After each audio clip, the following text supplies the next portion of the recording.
Traveler, Paimon. It's been a while. As it happens, there is a letter here for you. One moment. Here. A letter? From who? Dear Diary, I'm Kale. I work as a trainee forest ranger under my master, Tainari. I'm also studying at the academia. I've been getting better and better at reading lately. Mr. Al-Haytham says that the written word is a crucial medium for exploring the world and understanding oneself. That's why I decided to start this diary. That said, what should I write about? Things are pretty quiet in Sumeru these days. Life is good. Every day is a fulfilling and happy one. When I think back to the days when I suffered from Elazar, or way back to when I was injected with God remains, I'm in a much better place now. I hope it stays that way forever. I'll leave it there for now. Master said he'll take me shopping in Sumeru City today, which is great because I've been meaning to visit the toy seller at the Grand Bazaar for a while now. Kale, time to go. Yes, Master! Huh?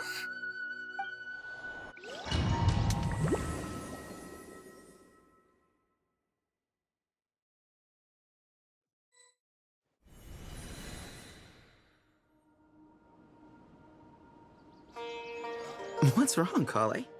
Is there something on my face? No, sorry. I didn't mean to stare. Did Master Tainari send you to pick me up? Master Tainari? What are you talking about? Tainari is the General Mahamatra. He's probably busy arresting criminals in Sumeru City. I mean, if that's what floats your boat, I can introduce you, but... Wait, Master Tainari is the General Mahamatra? But what about Mr. Sino? Sorry? Oh, you mean that guy who just joined the Vahumana Darshan? Rumor has it he's the leader of the Temple of Silence.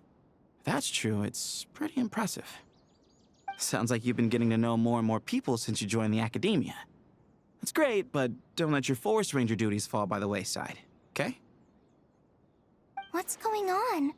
Sethos is acting like he's my master, and Master Tainari has taken over Mr. Sino's job. Is this some kind of prank? If so, it's a weird choice of prank. But anyway, Sethos doesn't look like he's joking. What is this all about? Hey, you're zoning out again. I'm gonna buy some tools for the Rangers. Why don't you stretch your legs a bit? It's been a while since you last visited the city, right? Wait!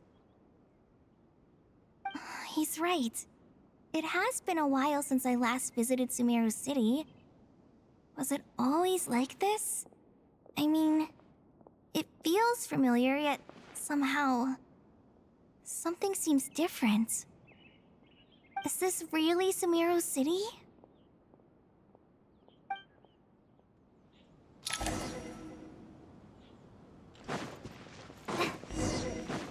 Hey, did you see who just walked by? It takes courage. Will I ever save enough money to buy? I heard that Sage disappears without a trace. Lord Kabe Bay, did you get a chance to review this month's accounts? Any feedback? You mean the version you sent over a few days ago? Yeah, I took a look when I received it. I was thinking that maybe our profit margin is a little excessive. I visited some of our commercial partners last month. Their earnings are very slim.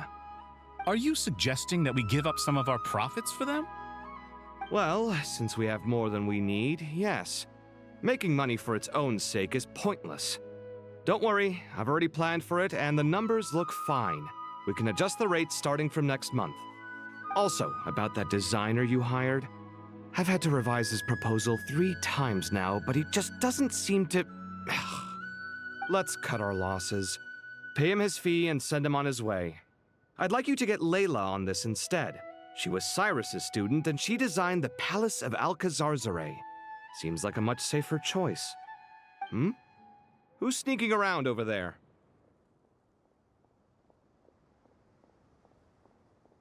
Mr. Kave?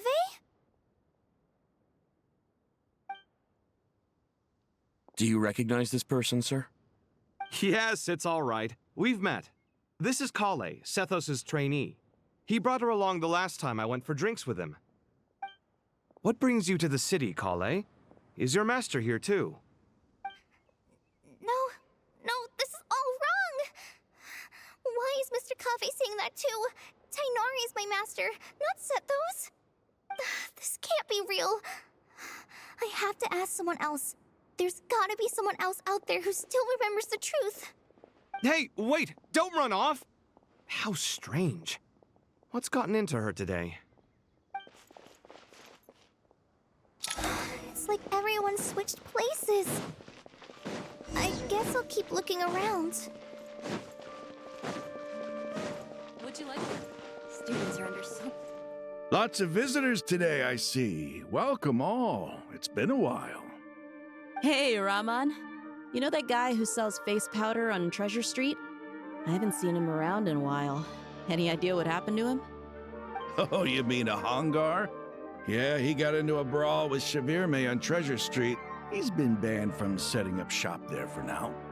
Seriously? Oh, well, that's a shame. I was planning to pick out some makeup for you. Oh, don't worry about it. The legendary Flame Mane discussing makeup with the Zubair Theater star dancer. Now there's something you don't see every day. Flame-mane? You know, I'm not actually sure when people started calling me that. Maybe the other Eremites thought I needed a fiercer title to scare people off? To be completely honest, I think the title would fit you better than me, Dia. You think? Can't say I've never imagined myself as a merc. If I ever give up the dancing, maybe I'll head to the desert and give the Eremite life a try. You would? Is that so strange? Oh, not at all. In fact, I've actually had similar thoughts before. If I ever get tired of sleeping out in the wild, I think I might go look for a job at the Zubair Theater. I've adored the dance of Sub-Zeros ever since the first time I saw you perform it. If the chance ever came up, I'd love to try it out on stage for myself. Really? If our manager Sataria heard you say that, she'd hold you to it. Probably grab you by the sleeve and never let you go again. Hey, when that day comes, I'll do your makeup myself. How's that sound? Sure. If the day comes, I'd be honored.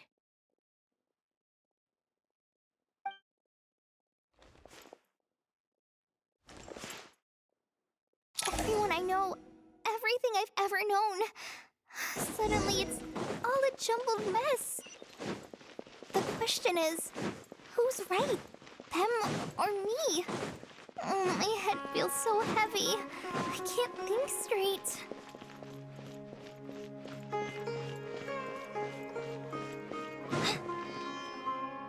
Mahamatra Tainari, we've apprehended the suspect.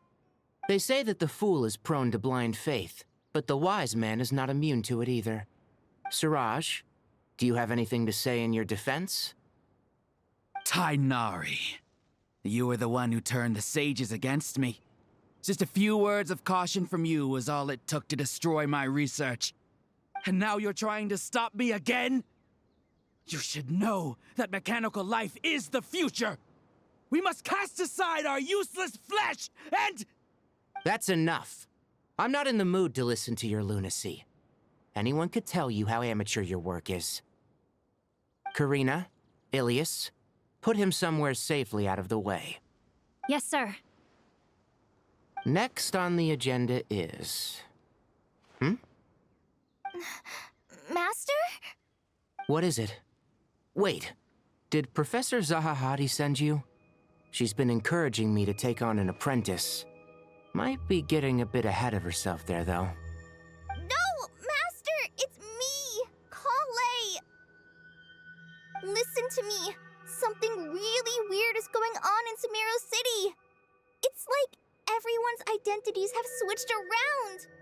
You're not the General Mahamatra. You're a Forest Watcher. Just yesterday, we agreed to come to Sumeru City today to go shopping together, and... All right, there's no rush. Let's back up a little. Your name is Kale, correct? Although this is our first meeting, you do seem strangely familiar somehow. Is there anything I can help you with?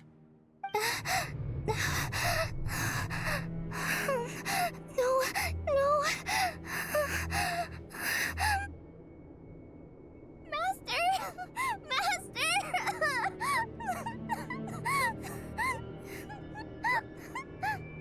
What is it?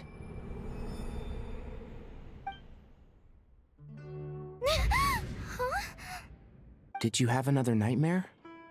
I've told you before, when you're tired, lay down on your back in bed and get some proper sleep. It's much better for you than napping on your front. Poor posture obstructs your breathing, which can lead to all sorts of weird dreams. Now, we're supposed to go shopping in Sumeru City today, remember? Cheer up. I'll take you to Hushang's. I heard he's got some new toys in stock. Go wash your face, take some deep breaths, and when you're ready, we'll head out. Okay. Thanks, Master Tainari. So it was just a dream. And yet, dreams can sometimes be a warning of things that will soon come to pass. Who said that? That dream felt unusually real, didn't it? Here's my suggestion. Since you're heading into Sumeru City anyway, you may as well tell Lesser Lord Kusanali about everything that happened. And just to be on the safe side, I think you should also inform your 2 traveler friends who once helped save Sumeru. I'd write them a letter if I were you. Time is short. A storm is coming from beyond the bounds of fate.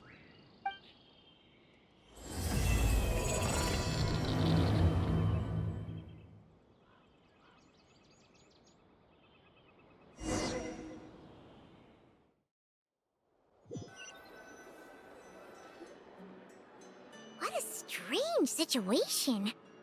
No wonder Kale was in such a rush to write us a letter. Imagine waking up one day to find that everything around you has changed. You might not even recognize Paimon anymore. Oh, that's a scary thought.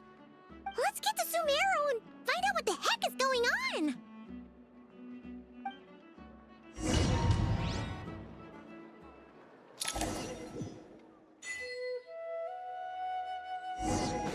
Try and stop me!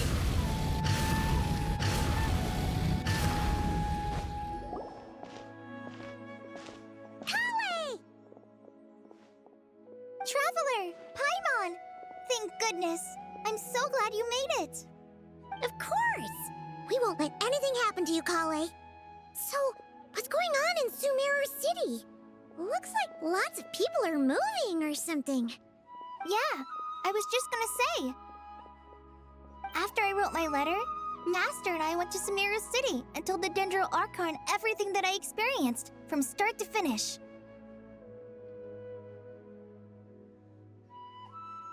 She was silent at first. It seemed like she was deep in thought. Then the next day, we got told that she was ordering everyone to leave Sumeru City immediately and move to Caravan Rebot. The entire population at the city has to move? Not just Sumeru City. The evacuation also includes Lokapala Jungle, Avidia Forest, Ashavan Realm, and Ardravi Valley. Basically, everyone living in the rainforest must temporarily relocate to Caravan Rebot. Holy smokes! That's crazy! Yes, it's quite an operation. Even if people only bring the bare essentials, the scale is simply enormous. They've requisitioned almost all the Sumpter Beasts in Sumeru for the task, including the entirety of Dori's Sumpter Beast Park.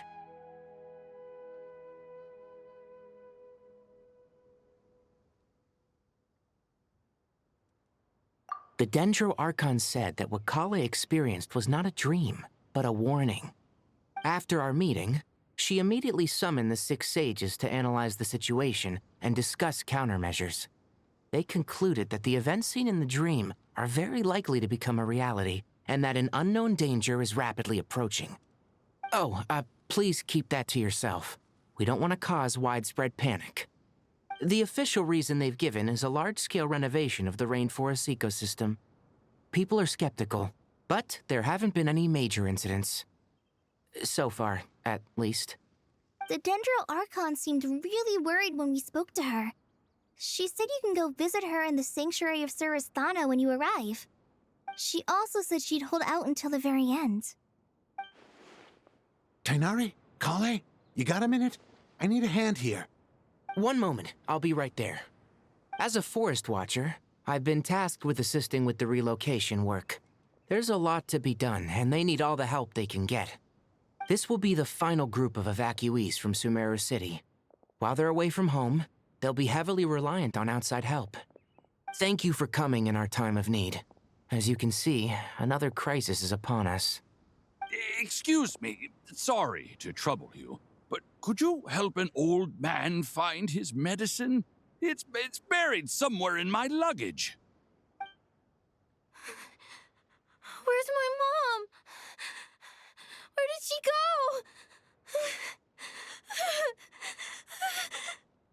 go? Don't worry. It'll be okay. Those items are worth a small fortune. Make sure you store them somewhere safe. You understand? I bet you thought you'd get away with this in the chaos, huh? Guess again. No petty thief gets past me.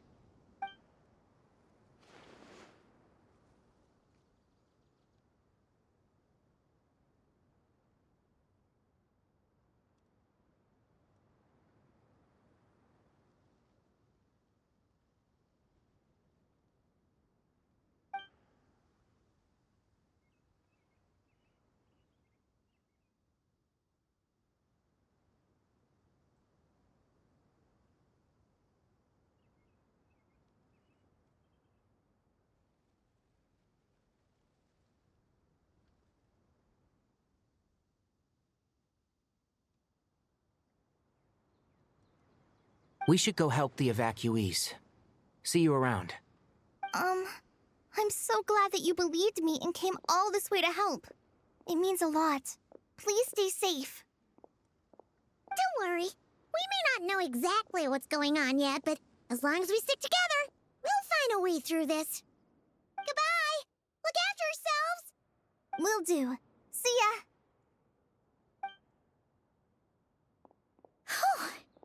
Paimon's not sure how she found the words to comfort Kale because, honestly, she's kind of nervous herself. Let's head to the Sanctuary of Surasthana and see Nahida.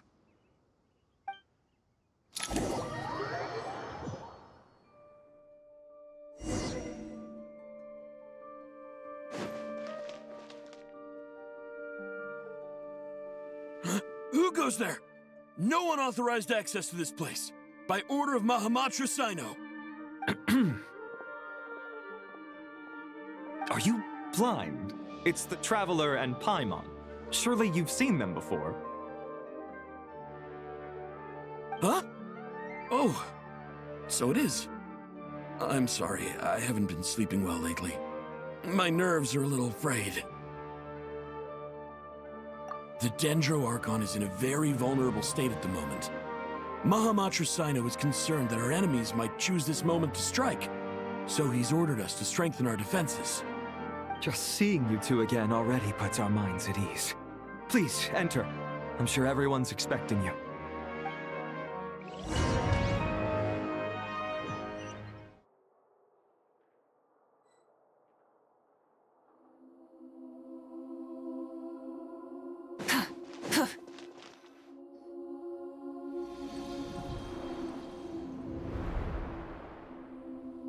Traveler, Paimon, you made it. Aha! Perfect timing. Reliable helpers like you are just what we need right now. Oh, it's good to see everyone again. Kale gave us a rough idea of what's going on, but we still have a lot of questions. What kind of danger is Sumeru City in exactly? And how come everyone has to move to Caravan Rebot? At this stage, we can't be certain. We're investigating, but no definitive answers yet. I take it that Kale told you about her strange dream?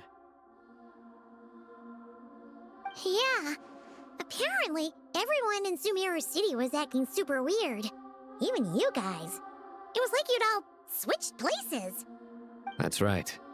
Kale and Tainari reported the situation to the Dendro Archon.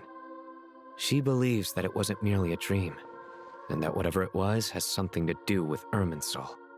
It's a reasonable inference. Only through Irminsul can people's memory and cognition be so significantly modified in such a short time. We don't know why Kale would dream of these things, nor who was trying to warn her.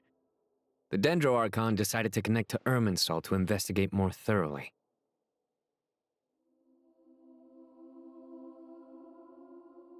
Irminsul is connected directly to the ley lines. The tree serves as a central hub where the ley lines converge, and its core function is to record and store the world's knowledge and memories. But something has gone awry, severely compromising the performance of this core function. Information is bottlenecking inside Irminsul, hampering the ley line's flow. If this continues, new information will languish unrecorded, with existing records thrown into disarray. In short, the souls of the dead will be stranded, while the living have their sense of reality warped. In the long run, Kale's dream could well become a reality. And that's just the beginning. There's no telling what other nightmares could end up coming true.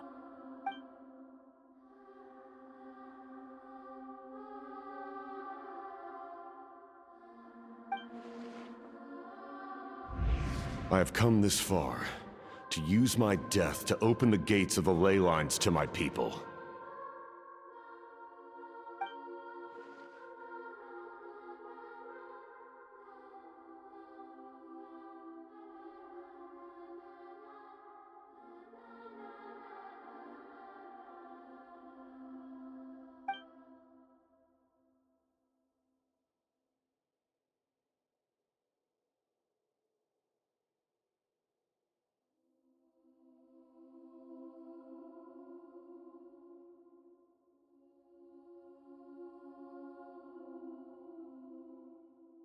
Faced with a growing backlog of information, the Dendro Archon decided to connect herself directly to Irminsul and take over the recording and processing function herself.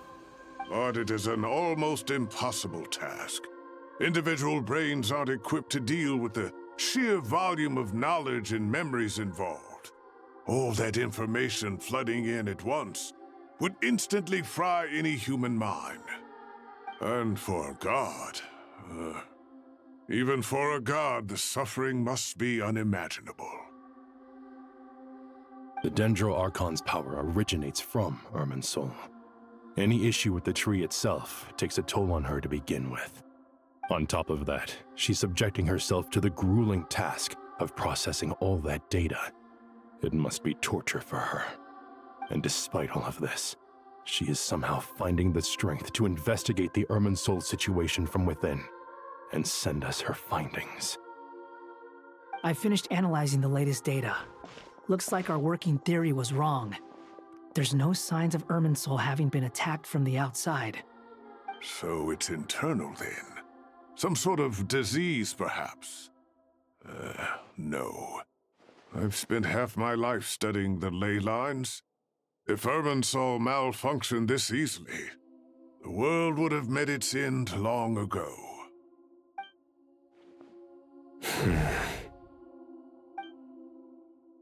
Sino?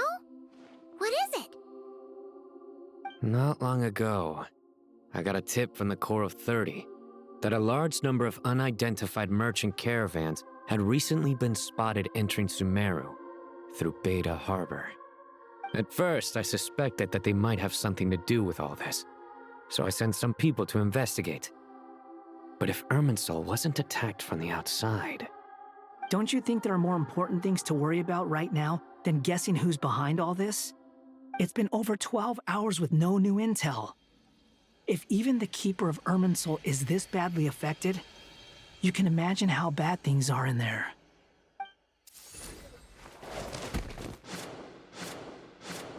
Dendro Archon.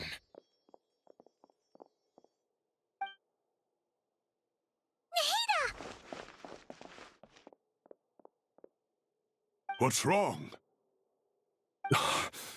Her breathing is weak, and her elemental energy levels are dangerously low. Looks like it's time to move to the backup plan.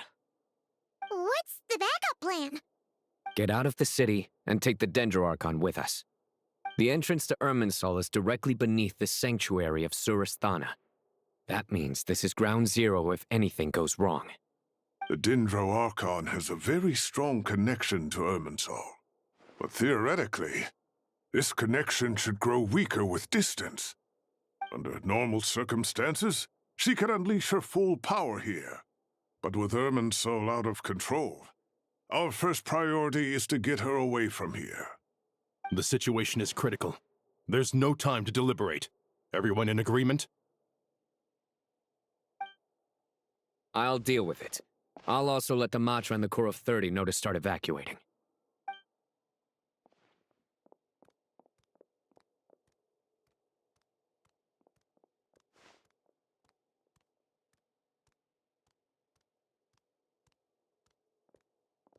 Let's go. No sense grieving when there's nothing more we can do. Agreed. We'll be back as soon as this is over.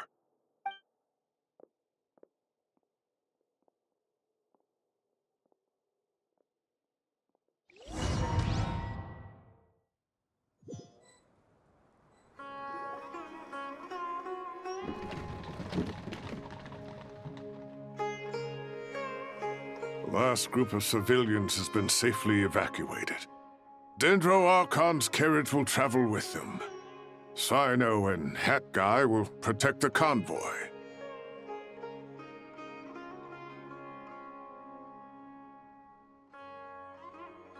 With the Dendro Archon in a coma, we've lost our means of investigating the situation. And with Irminsul still deteriorating, we have no choice but to evacuate Sumeru City. Feels as though we're being pushed along by an invisible hand. Stop moaning, Cyrus. We're the teachers here. We should be showing a little more confidence, don't you think? A wise judgment. Let's move out to Caravan Rebot.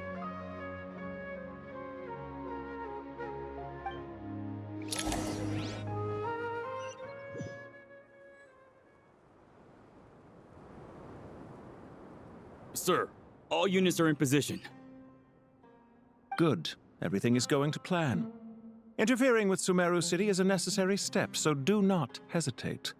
The Irminsul situation will not harm you. We need to speed things up here, too.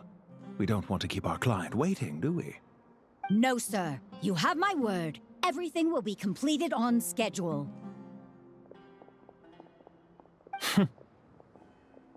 They say that fervent ambition attracts the favor of the gods, and with it, a vision. But we appear to be the exception.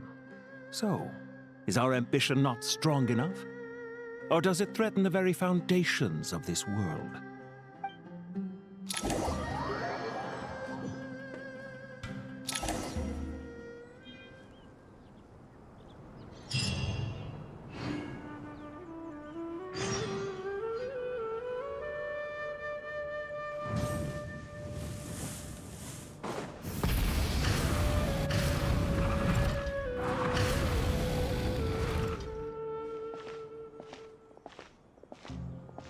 How is the Dendro Archon?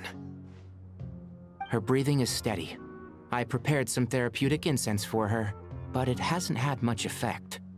Her vitals are still very weak. Based on the information you've provided, I have a working hypothesis.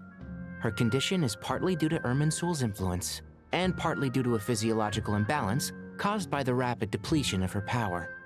Elemental energy usually flows through the body at a relatively constant rate. The body grows accustomed to this rhythm, so when it's thrown out of balance, physical symptoms will appear. Is this similar to the ley lines? Overloading and withering both directly affect their vitality, potentially causing irreversible damage. Correct. From a biological perspective, if you overexert yourself, you pay the price with your life. The Dendro Archon is not only drained of power, but her life force is at a critically low level. Is there any way to restore her health? I know the ley lines have strong self-healing abilities. As long as any blockages or pollutions are dealt with, they can quickly regain their vitality. But what about people? Well, gods. What's their capacity for self-healing? Before we think about that, there's a bigger predicament to resolve. Restoring the Dendro Archon's power requires us to heal Irminsul first. But that will be extremely difficult without the Dendro Archon's power. Paimon's already getting lost here.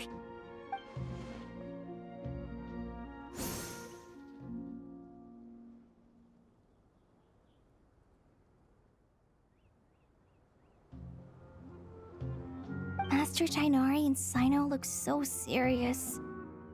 I've not heard Master speak in this tone for a long time. Tainari.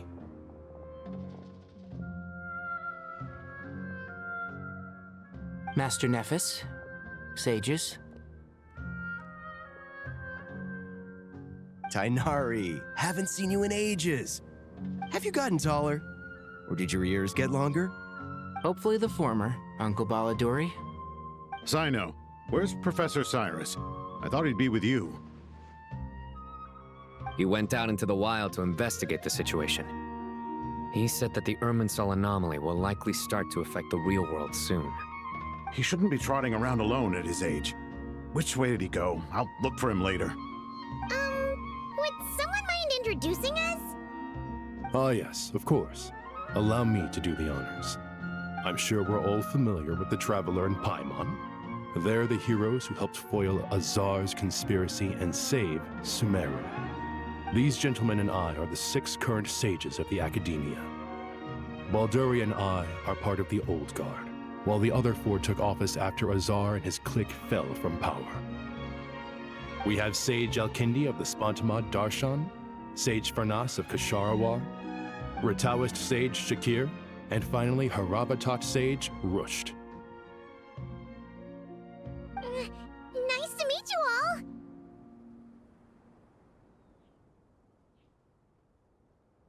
I've heard much about you. Delighted to finally meet you in person.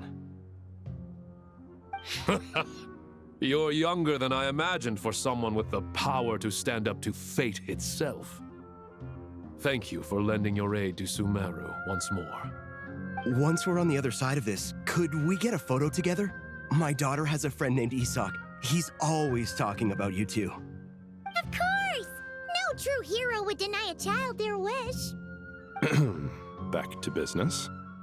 So with the Dendro Archon currently in a coma, the people have taken temporary refuge at Caravan Rebot, but they cannot stay here forever. We need to come up with a plan as soon as possible. Fernas, any thoughts? Well, firstly, having reviewed the data, I'm inclined to agree with your assessment. This doesn't look like an attack on Irminsul from the outside. Rather, it resembles a malfunctioning machine. Calculations going haywire and sparks flying. That being said, before we consider how to fix it, we need to understand precisely what has gone wrong. Furthermore, we somehow need to ascertain this without relying on the Dendro Archon's power. We have no direct access to Irminsul. However, we might be able to gather the information we need from the ley lines. Study the branches to learn about the trunk, in other words. Wait, is that what Cyrus is up to? No wonder he ran off to research in the wild. Curse, always one step ahead of me, isn't he? I heard that while in the sanctuary of Surasthana, the Dendro Archon had to serve as the central information hub herself. This is a clear sign the situation within Irminsul might be far worse than we can imagine.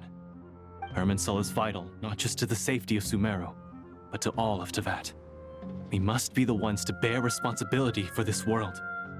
To be on the safe side, I think we need to consider some backup plans. Are you saying we should consider a scenario in which Irminsul is completely destroyed? I'm merely pointing out that the possibility exists. You have a valid point. But until worst comes to worst, I believe we should focus our efforts on resolving the Irminsul anomaly and helping it recover.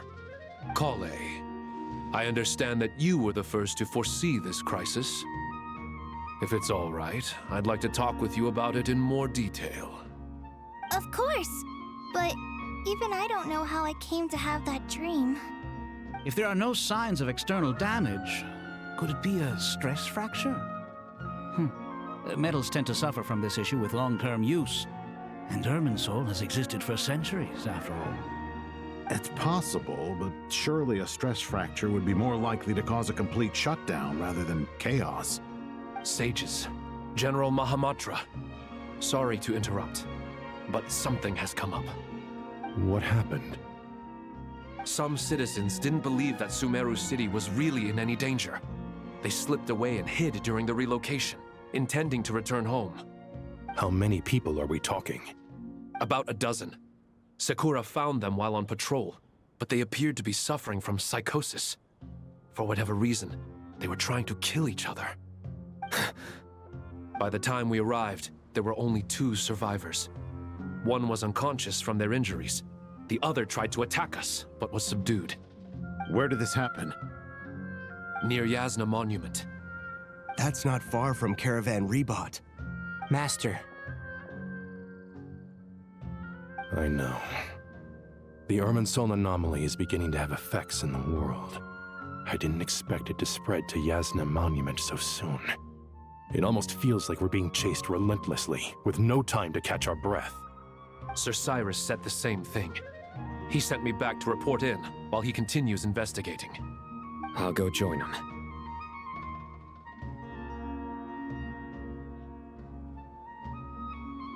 Count me in too. Don't let my age fool you, I can still fend for myself. Very well. Meanwhile, the rest of us will continue discussing our next steps. Get back soon. Take care of yourselves. It's getting dangerous out there.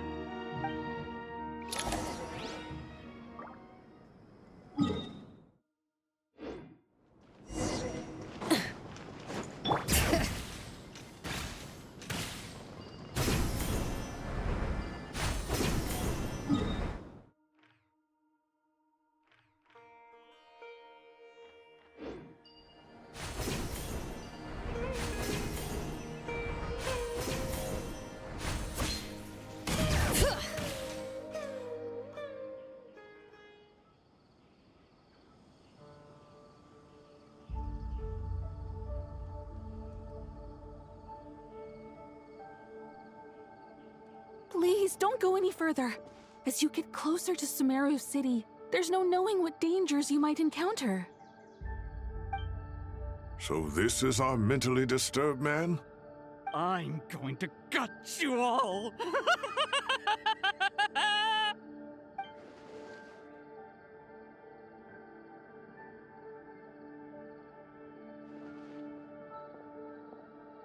Cyrus, you didn't even bring a single guard? Do you think you're some sort of warrior? It's fine. Come here and look at this. Oh, it's... That's right. Flowers that bloom from openings in the ley lines, indicating some sort of anomaly. I don't believe I've ever seen a color like this before. Did you discover it nearby? Not just here. Way over there, too. They're everywhere. There's even more in that direction. How did you ascertain the situation further ahead? Didn't you just say that we can't go beyond this point? Yes. This area is relatively safe so far, but if you continue forward, delusions will start afflicting your mind. However, some vision-bearing mercenaries were able to maintain their sanity a little better. They're the ones who brought back news from further afield.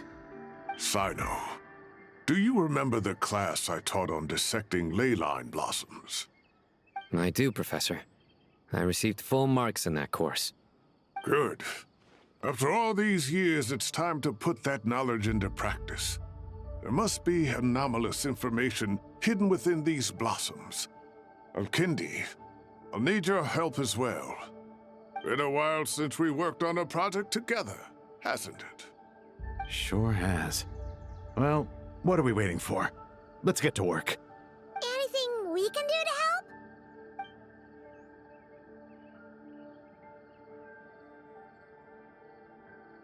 Will you need my help? All right, well, don't go too far. There's too many unknowns at this stage. Let's regroup at Caravan Rebot later. Don't worry if you don't show up. I'll come and find you. Full throttle!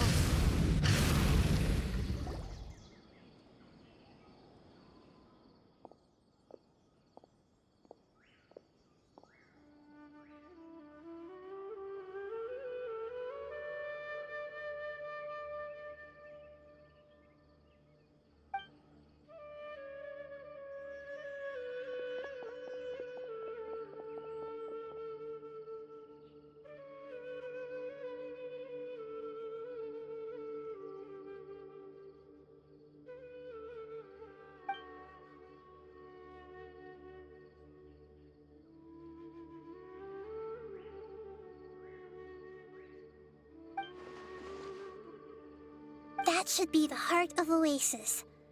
All we need to do is light it with the fire seed, and it'll restore a pep with elemental power. The damage it suffered internally will also slowly begin to heal.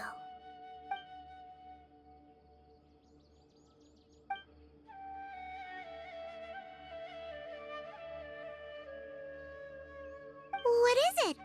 You thought of something? Really? Then let's get back and tell the others!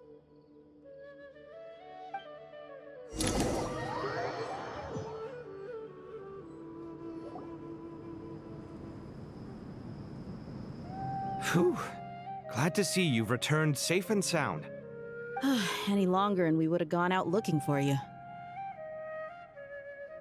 Well, this is a nice surprise. Paimon sure feels better with everyone we know here. We've made some progress, so let's start by giving you and Paimon a quick update.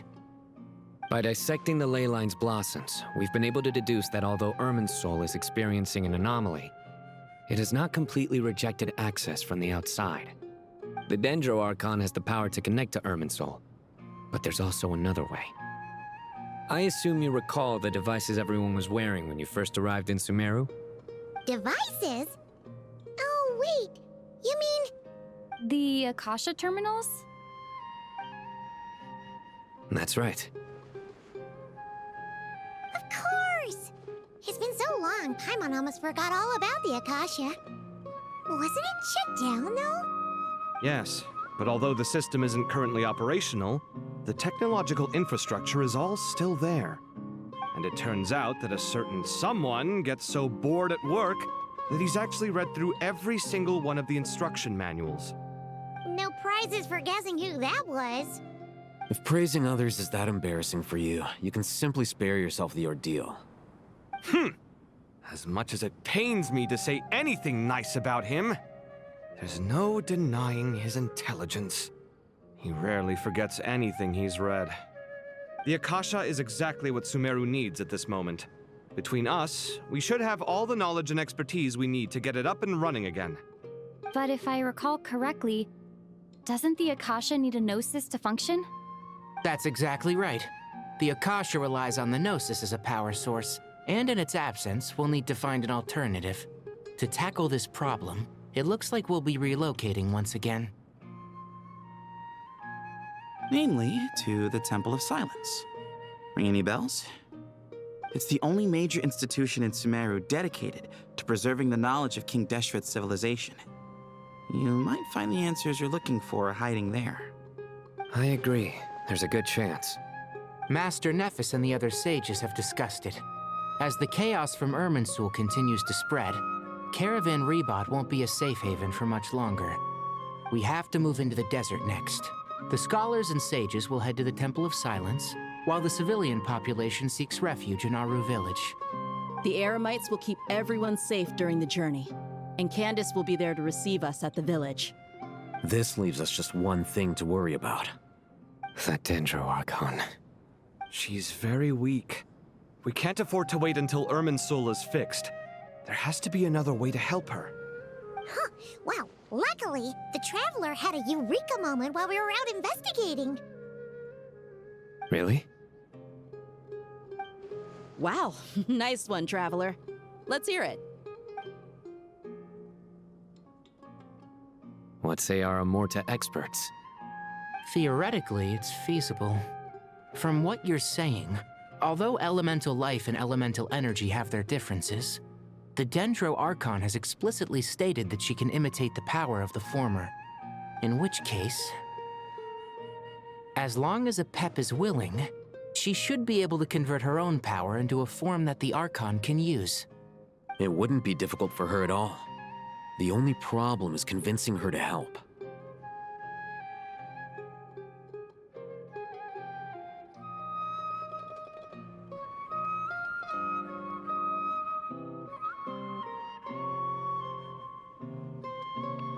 Yeah! Even though she wasn't exactly friendly the last time we met, she didn't refuse to talk with us. When she realizes the danger that Nahida is in, surely she won't turn a blind eye to it. Well, hopefully not. Either way, we're not exactly spoiled for choice here. Hey, it's better than having no options at all. I agree. Without Irminsul's aid, the legendary Dendro Dragon Apep may well be the only living thing in Sumeru who can help our Archon recover her power. There's no time to lose. I'll bring this proposal to Master right away. If he and the other sages agree, we'll split into 3 teams. The academics will go to the Temple of Silence to look for a solution to the Akasha problem. The Eremites will escort the civilians safely to Aru village, and the Traveler and Paimon will take the Dendro Archon to see Apep. There's still a long road ahead, and no knowing if we'll make it. But at least we have a direction now. I'll take it over floundering around in confusion. If there are no objections, then let's proceed. But before we adjourn, I would like to leave you all with some parting words. No matter the distance between us, there will always be an invisible force tying us together. May the bonds forged in the past shine bright like stars and open a new path before our feet. Huh. Is that from King of Invocations? No. This one's from King of Invocations, the sequel. What's the difference? The sequel's much cooler. Couldn't agree more. Well, it was very apropos. Once this is all over, I'll give everyone a copy of King of Invocations and the sequel to show my gratitude. Come on, let's get moving.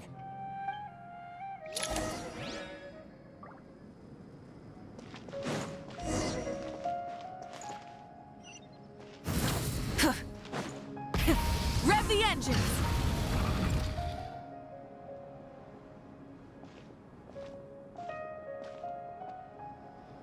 Tainari has brought me up to speed.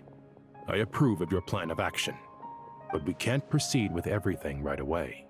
The people need to rest. For many of them, this will be their first time in the desert, so we'll need to find additional personnel to help escort them. You two, please go on ahead with the Dendro Archon. Let's rendezvous at the Temple of Silence later. No problem. We got this. Words can't express my gratitude, so let me just say, I hope everything goes smoothly for all of us. Goodbye for now. All right, let's get going. If Paimon remembers correctly, the last time we saw a Pep was in... Traveler, Paimon. Could I borrow you guys for a moment? It'll only take a second. Kale, what's the matter? Well, the thing is, Master Tainari once told me, after you raise a problem, you should think about how to resolve it. But ever since I had that dream, I feel like I haven't been of any help at all. I tried my best to keep up with the conversation, but there was so much new information, I couldn't take it all in. So, I just wanted to ask, do you have any tips for me there? Paimon knows exactly how you feel. But fear not, everything you need to know is right here in Paimon's notes. Sumeru chapter. It's got tons of info about all the things we've seen and heard on our adventures.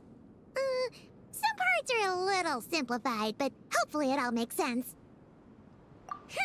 You see? Being the greatest guide in Tibet isn't just a fancy title. It takes a lot of hard work. Paimon doesn't always understand the things you're talking about with other people. Whenever that happens, She notes down the confusing parts and goes over them in her own time. This is perfect. Could I borrow it? Sure. Matter of fact, you can keep it if you want. Paimon has another copy. The spare copy was originally meant for the Traveler. Paimon used to worry that one day she might not need a guide anymore, so she wanted to have a gift for her, in case we ever parted ways. But it doesn't seem so necessary nowadays. We have so many more places to see together. One copy will be enough for both of us. Thank you so much.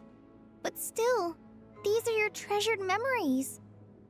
I think I'll make my own copy and then return the original to you. Anyway, that was all. I won't keep you any longer. Have a safe trip. See you again soon. See ya! Alright, time to bring the Hida to see a Pep. Let's hope that old grouch is in a negotiating mood.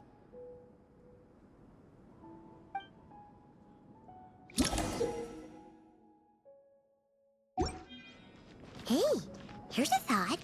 If we brought Nervalette along, do you think he could help us persuade a Pep to help? Actually, never mind. In a Pep size, Nervalette's probably one of those dragons who's grown too close to humankind. They might end up fighting for all we know.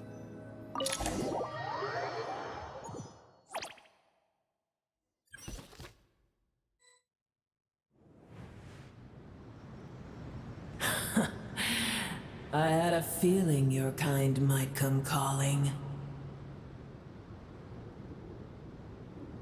The ley lines are in disarray. Something has gone wrong with Ermin's. Even from a great distance away, I can sense that Sumeru is headed for destruction.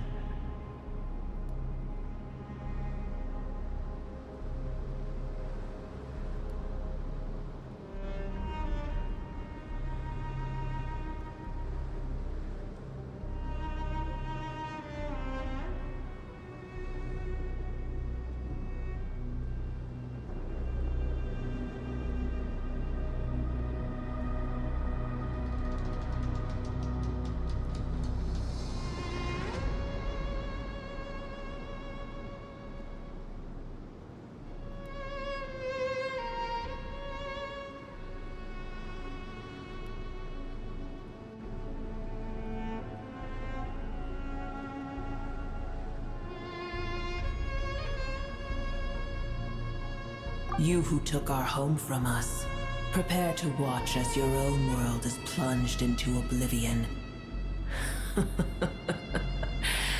Oh, how the cycle of history comes to a poetic conclusion. This isn't a joke, Pep! Nahida's in grave danger!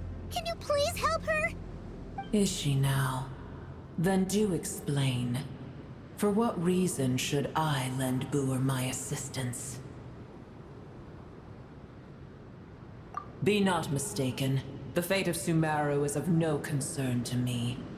I am neither the god of this land nor its guardian.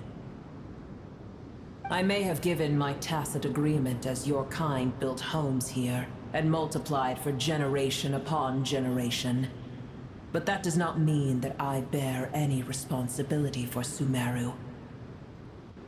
Tiny Boer, puny humans. In my eyes, all of you are but intruders who followed in the wake of the heavenly principles. I am not obliged to be your savior.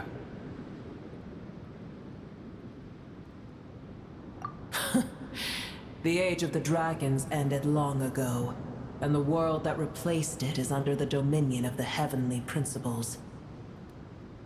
In choosing not to side with your enemies when the heavenly principles' rules began to relax, I have been merciful enough. Do not forget that I have no love for this world you hold so dear. Be not mistaken. The fate of Sumeru is of no concern to me. I am neither the god of this land nor its guardian. I may have given my tacit agreement as your kind built homes here and multiplied for generation upon generation. But that does not mean that I bear any responsibility for Sumeru.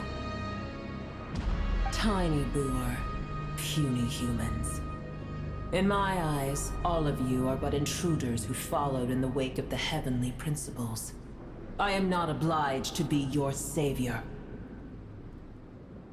Pep, if you truly despise gods and humans so much, well, after the great humiliation of being helped by a god in the past, shouldn't you be jumping at this chance to balance the scales?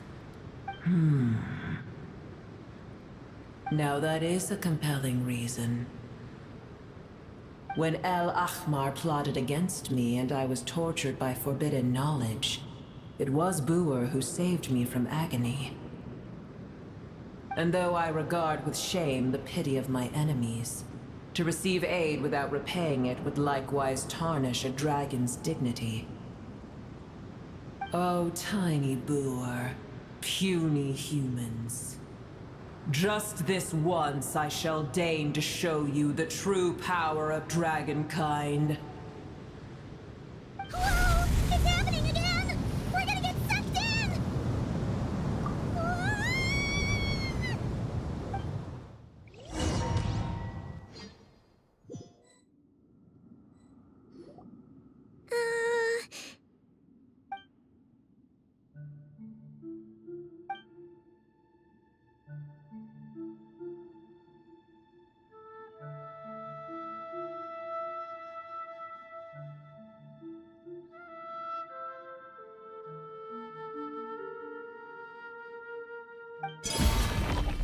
It is done.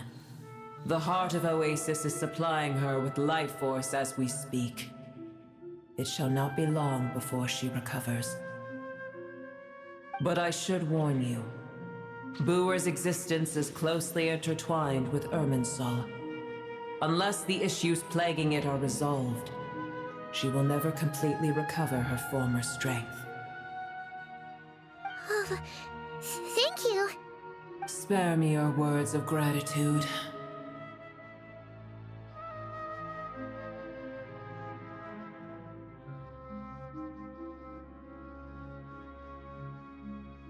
You may also spare me your feigned concern.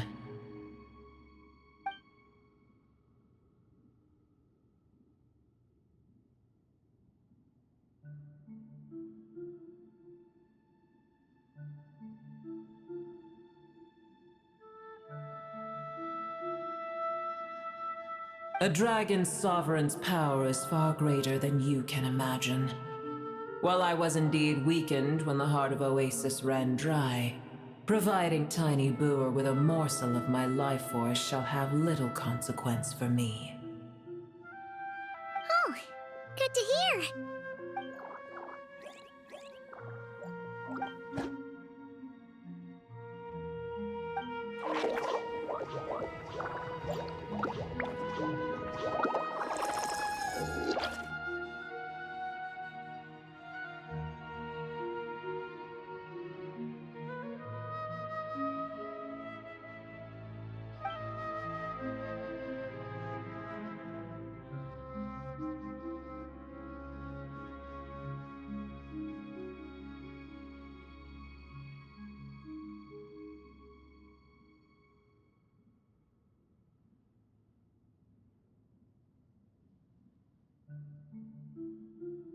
Ever held in high favor, I see.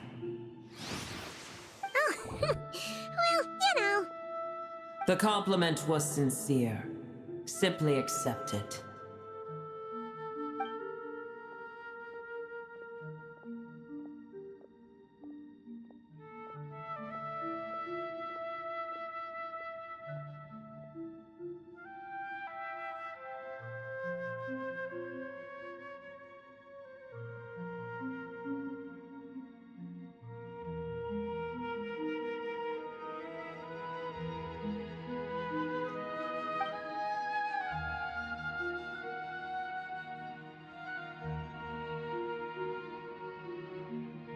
I did once. That tree was not planted by the heavenly principles. Irminsul existed before they ever arrived in Tevat. What? There was a time when it belonged to Tevat, to dragonkind. Its appearance and function then differed greatly from today.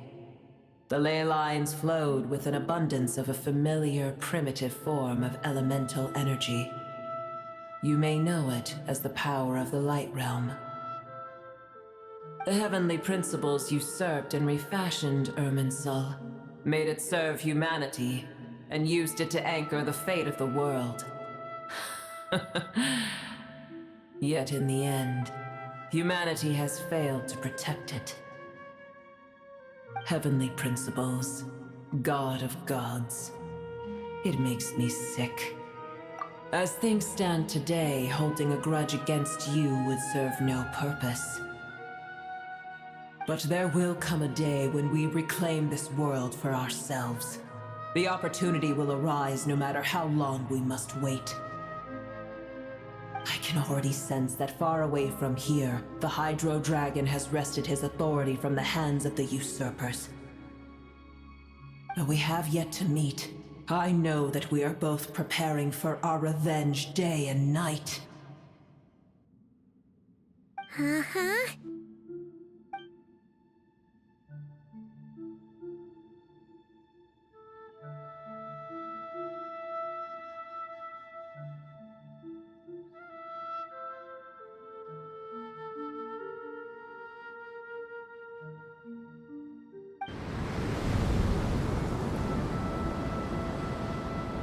I hear a great disturbance out there. Huh? What is it? Sandstorms come. The Jinn. I see.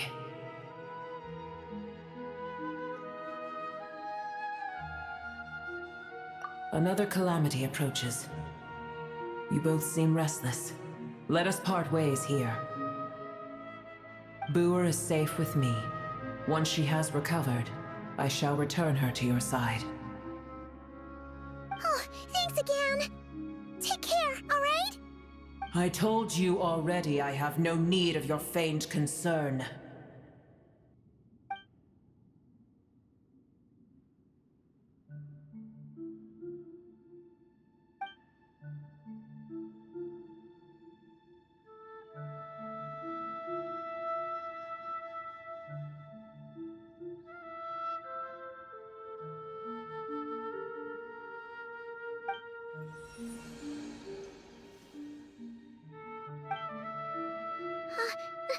Nahida? You're awake! Are you okay?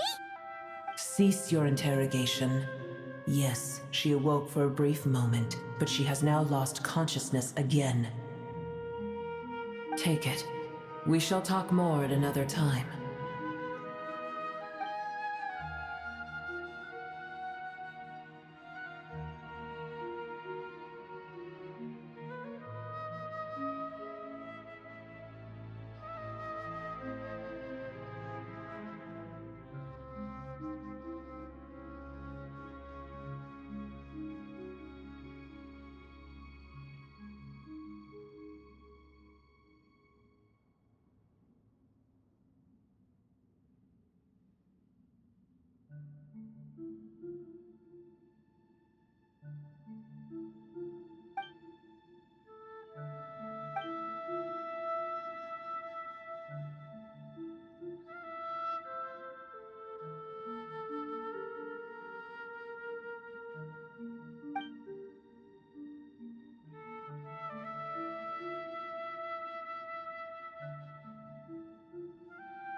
Where the heck are we? Did you just dump us in the middle of nowhere? Wait. No. Paimon remembers now. The Temple of Silence is...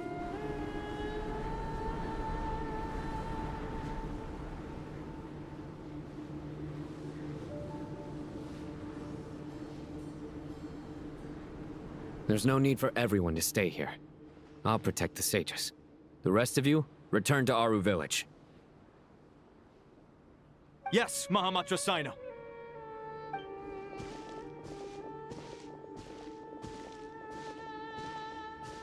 Sino! What's going on? You're back. How is the Dendro Archon?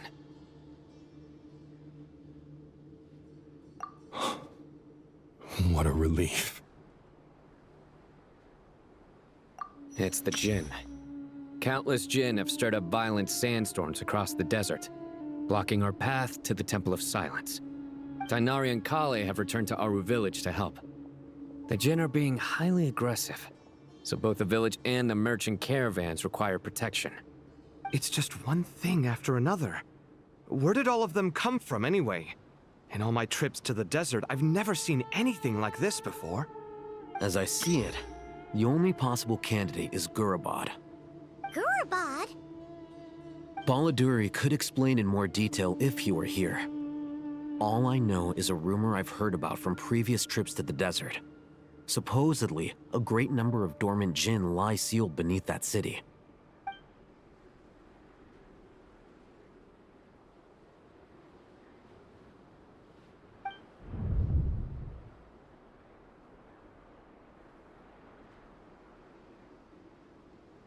Gurabad is, for me, a fated land.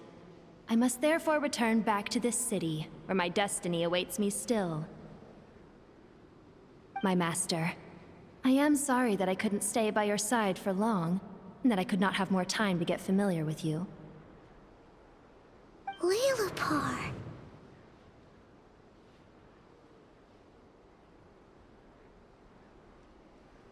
Yeah. We once said goodbye to a friend there. Well, maybe not a friend exactly, but someone we met on the road anyway. She was a strange bottle. If we can find a way to wake her up, maybe she can help solve the situation in Gurabad. Well, be careful. You may find there's more than just the Jinn to worry about. You mean, there are other dangers in Gurabad? It's a sensible assumption to make. The moment we arrived in Caravan Rebad, the Irminsul anomaly started spreading in that direction. Now we've moved to the desert, and suddenly we're plagued by Jinn and sandstorms. To call it a coincidence would be a stretch. Don't worry, we've gotten a lot stronger since our last stint in Sumeru.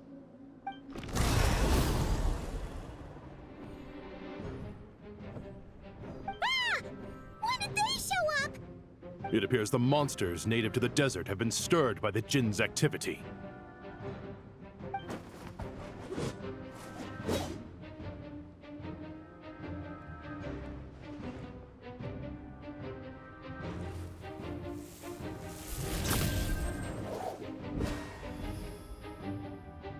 You should get going.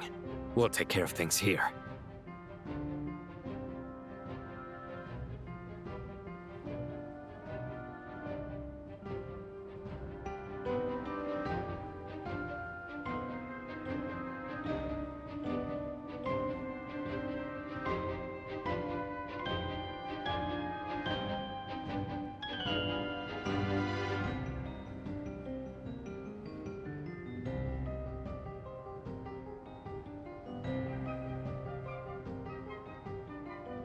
You too. Don't do anything too risky. You got it?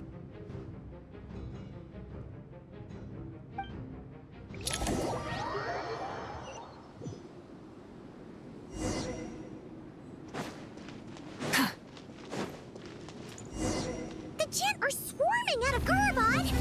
Looks like Alhita was right! Let's get inside and see what's going on!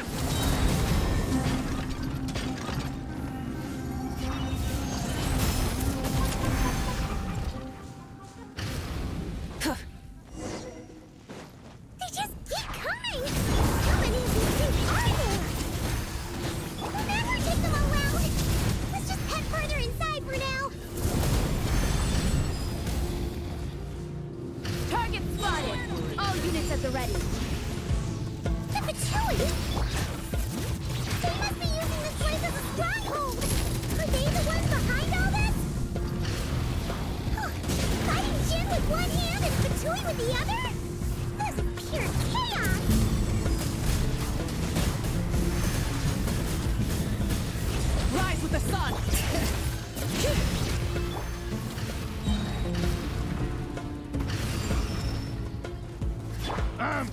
It's your job! Fulfill our pact! Get to work! Wrath from the sky!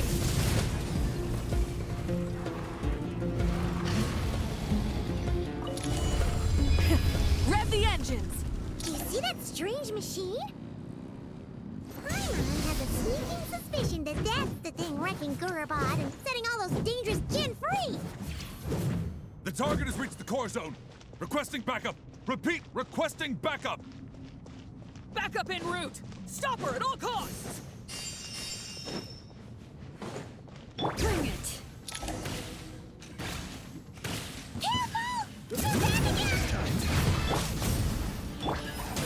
Show no mercy! Light of the blazing sun! Pretty sir. Success! Nice one, Traveler! Let's keep going!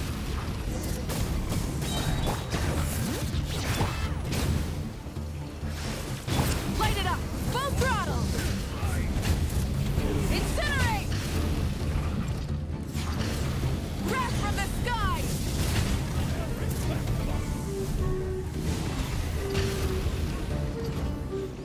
Full throttle! This hunk of Jinn's gone kaput! Now we can finally... It seems my subordinates failed to stop you in your tracks. Apologies, sir. There is no need to apologize. You did well to hold your ground against such a powerful adversary for as long as you did. I must commend your courage and perseverance. So, you're in charge here, huh? First the problems with Irminsul, now this mess in Gurabad? Are you the ones responsible for all this? I'm afraid I cannot answer that. I assume you aren't naive enough to expect answers from an enemy. Ah, this guy is so snooty! However you want to spin it, you're clearly involved in this somehow. So you can either start talking, or we'll have to make you talk. Let's get him! Traveler, what's wrong?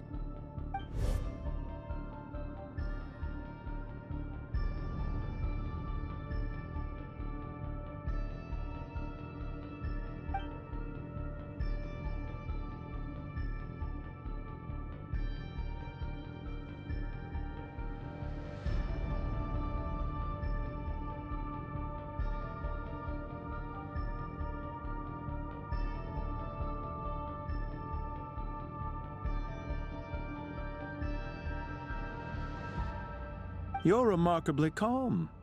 Some would act more rashly upon finding the ringleader all alone. But you keep your cool. Even as your enemy, I must applaud you.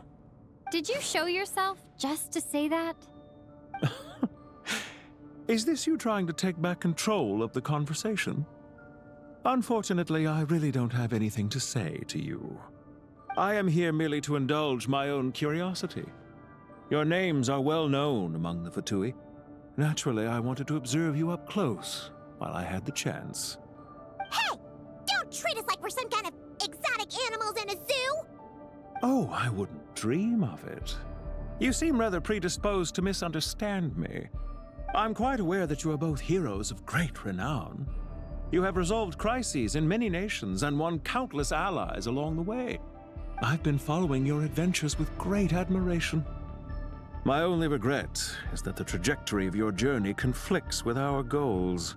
What do you mean, admiration? Sorry, but that sounds pretty weird coming from you. I don't see why. We may happen to occupy opposing sides, but there is no cause for deep-seated enmity between us. To respect one's enemy is to respect oneself. Well, now that you're observing us up close, what do you see?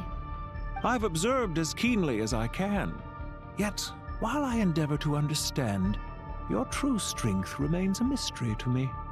Violence is not my area of expertise either, so, you see, I would much rather converse with you like this than determine a victor with the edge of a blade.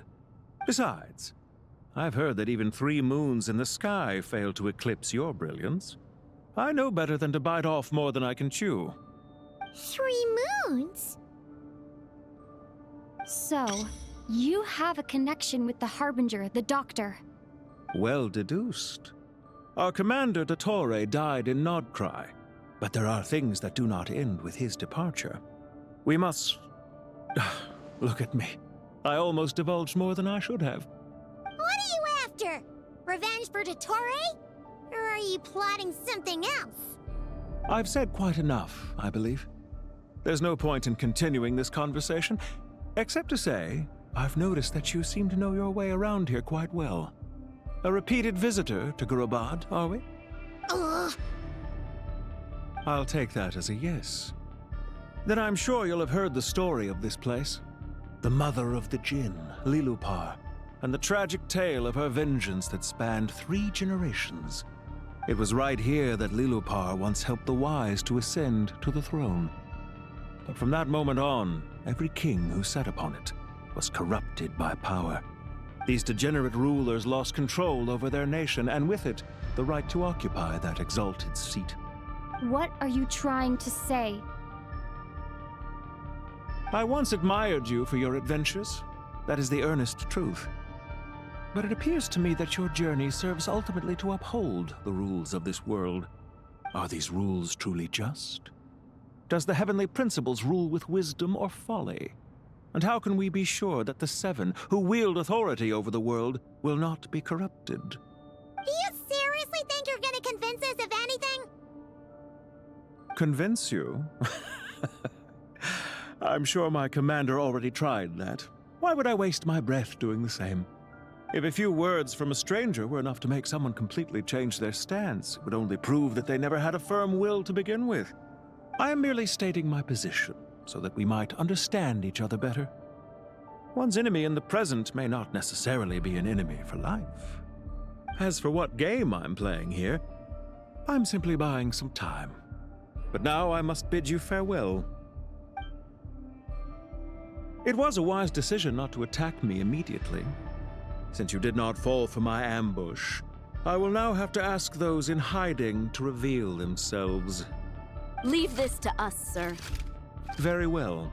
I trust you to do what is necessary. Stall her while I execute the next step of the plan. Sumeru City, Irminsul. Hey! Stop right there! Don't you dare leave without explaining yourself! All units, stop them! Protect the commander! You better Did you hold hear back that? this time. He mentioned Sumeru City and Irminsul! He definitely knows something! We can't let him get away! Get rid of these pesky soldiers, quick! Rear guard to the front! Don't let them through! Get that thing in position! Hold on! Just a little longer! Get to work! Show no mercy! We finally beat them! That mysterious guy can't have gotten far! Let's catch up with him!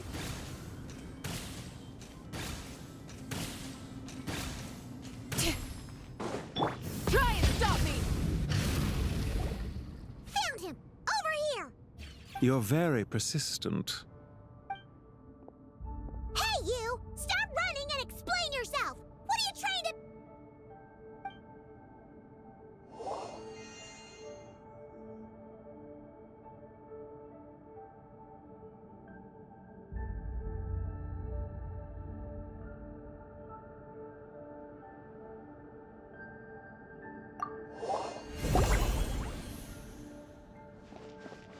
What's this? Relax. A small trap like this won't be enough to hold you.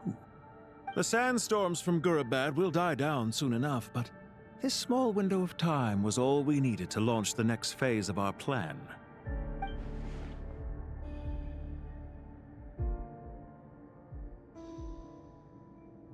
Don't be discouraged. I knew that someone would come here eventually, so I planned ahead. Where to chat with you, which door to exit from, even which mechanism to wait by for you. I thought through every detail. You, meanwhile, know nothing of who I am. So far, you've only heard my voice, and for all you know, it may not even be real. But not to worry. This is only our first meeting. It shan't be our last. Just answer me one last question. Why do you continue to follow Dottore? He has conducted countless cruel experiments. even on his subordinates. Follow isn't quite the right word. Let's just say even those you see as villains have their friends, even if they aren't the most sincere of friendships. When any set of rules is established, there will be those who benefit and those who lose out. People will do anything to justify what they have gained or escape from the hardship imposed upon them. Neither he nor I are tolerated by the rules of this world. We were both searching for a new order. Our ideas of the final form that should take may have differed, but our journeys took a shared path. Goodbye, Traveler and Paimon. I wish you a timely escape, albeit not too soon. I will need a little more time to prepare, after all. Hey! Come back! Wait, this dark wall. We've seen these on our adventures before. It swallows people up! Oh, I'm sorry. She shouldn't have jumped a gun!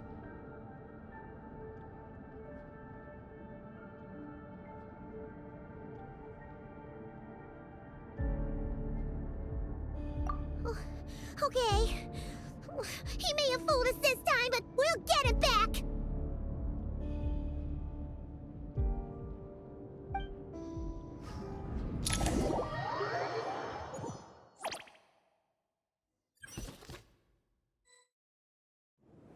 Sino and his team are guarding the north.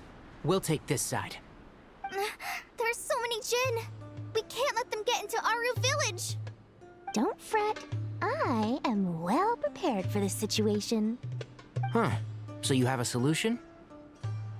Perhaps you're unaware that I have a trusty genie partner of my own, Plumpy. If I send her to negotiate with the others, this whole thing will be resolved before you can say Mora. Off you go, Plumpy!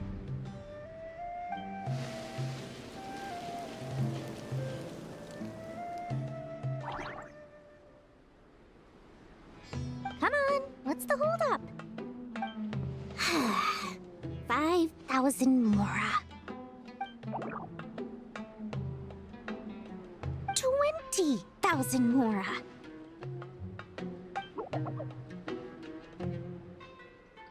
100,000 Mora. Final offer.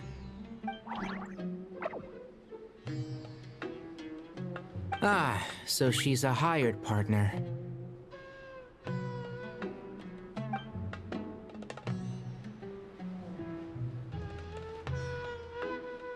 Hired partners are reliable too. Plumpy here is a highly skilled negotiator. You'll see. Just a few words from her and...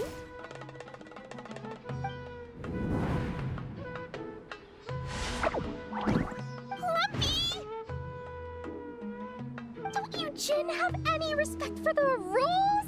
This was supposed to be a negotiation! How dare you treat my messenger like this? You wanna play rough? Two can play at that game!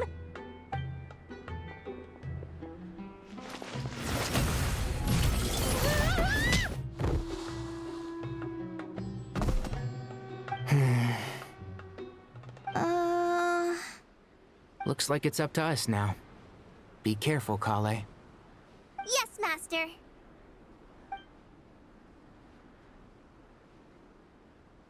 What happened?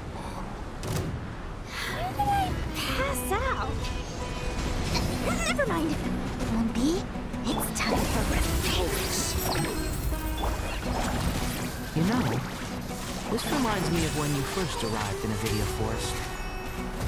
We were trying to help a child retrieve a lost toy when you stumbled upon Spino Crocodile territory by mistake. Yeah, I remember. Our first time playing side by side. Fighting side by side. I seem to recall swooping in to rescue you with a team of forest rangers. Please stop. There's too many of them! I can't believe I used 12 rare items in one battle. Ugh. I shudder to think how this is going to affect this month's accounts. The sight of that glaring deficit might be more than my poor heart can take. Tainari, how's the situation on your end? We held the line, though it was a close call. But it looks like they're preparing for another attack. Has something happened? They've breached our defenses in the south. The Jinn are pouring in. We're moving the villagers to the north as we speak. We're hemmed in. This is getting precarious. Our margin for error just got a lot smaller. That's why we wanted to confirm your status. We need to consider our next move carefully. Bad news! Another line of defense has been breached. Kale, go with them and assess the situation. Dory and I will hold the line here. But Master! Even with 3 of us, we barely managed to. This is not a discussion, Kale. Don't worry about us. She clearly still has plenty of tricks left up her sleeve. Wait, you can't pin all your hopes on me! Oh, great.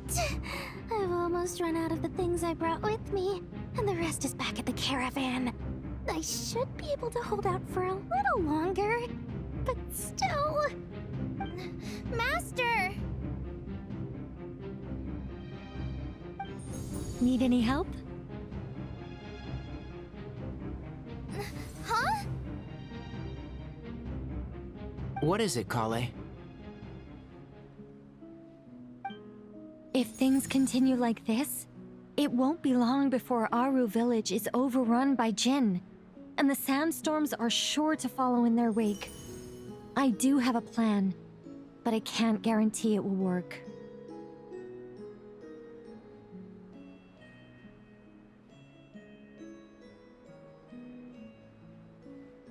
I don't care, whoever you are. Please just help us. The only one who can help is you. I am merely here to guide you along the correct path.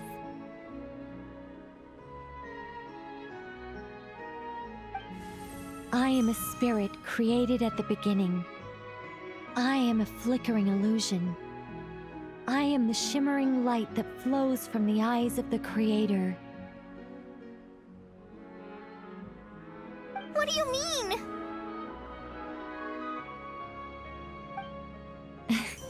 It doesn't matter. You don't need to understand it. Just repeat after me, one line at a time. Watch out! Jinn incoming!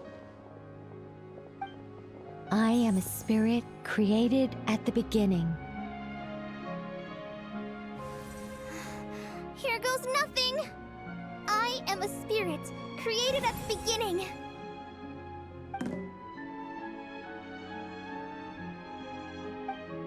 I am a flickering illusion. I am a flickering illusion.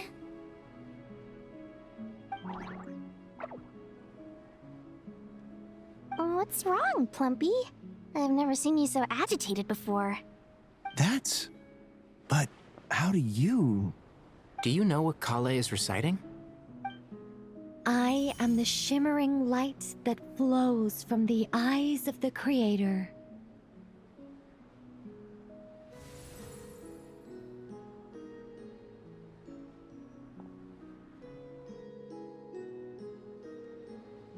I am the shimmering light that flows from the eyes of the Creator!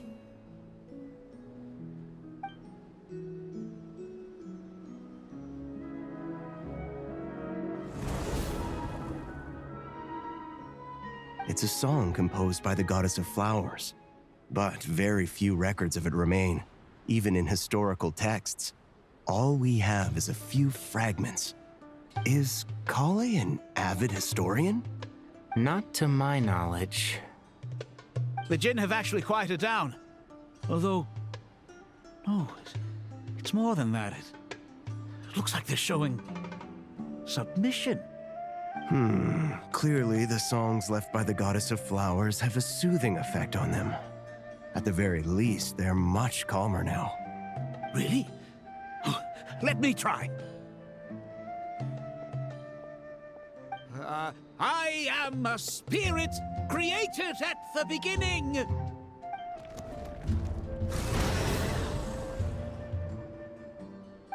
Don't stay away! I'll stop! I'll stop! It seems like the song only works when Kale recites it. But why? Kale.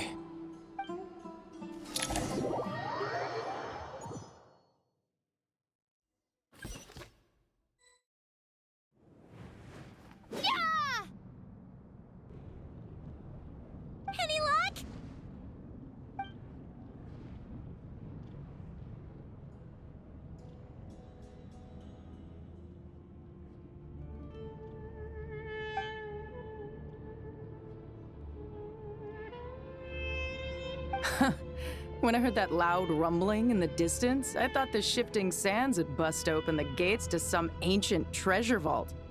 Turns out it was just you guys. Huh? Wait, that sounds like...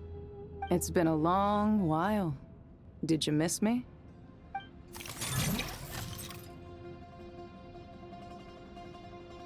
Jet! Ben!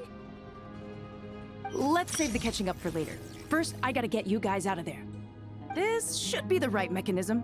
Ben, can you handle it?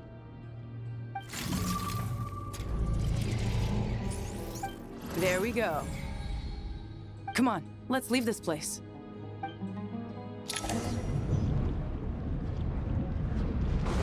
Full throttle!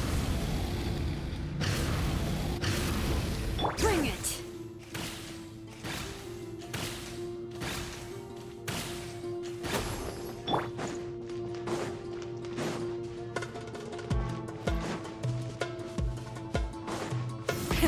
Rev the engine!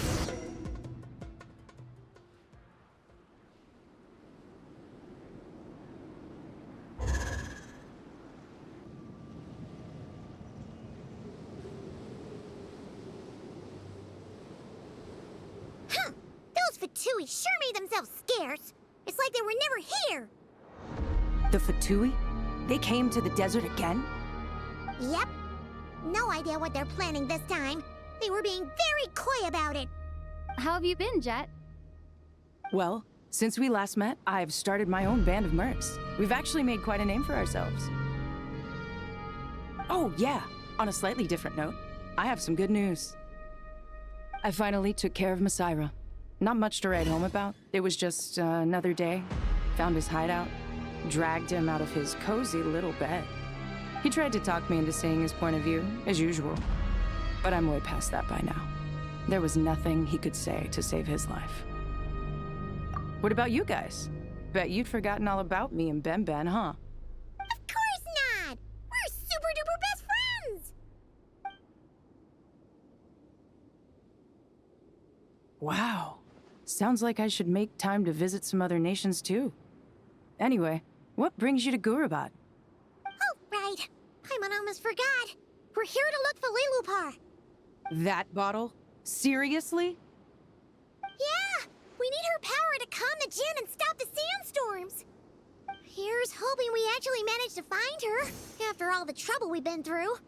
Surely, with everything's been going on in Gurabad, she must have woken up, right? Only one way to find out.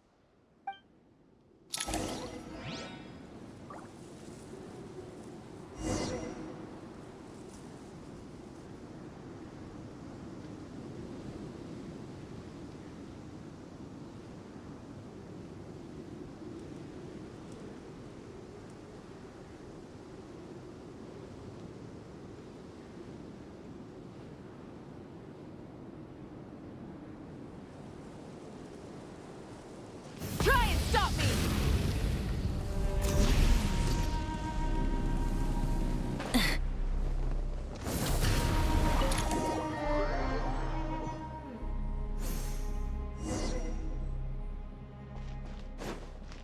Let's see. She should... Aha! Found her!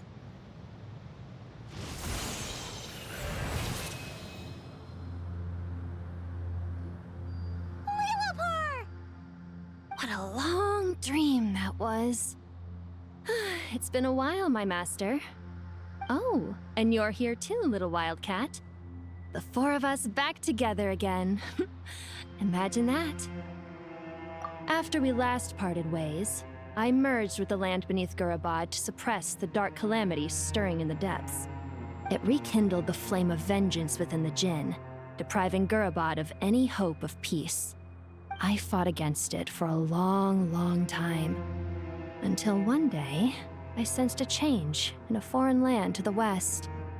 Suddenly, the pitch-black abyss fell silent.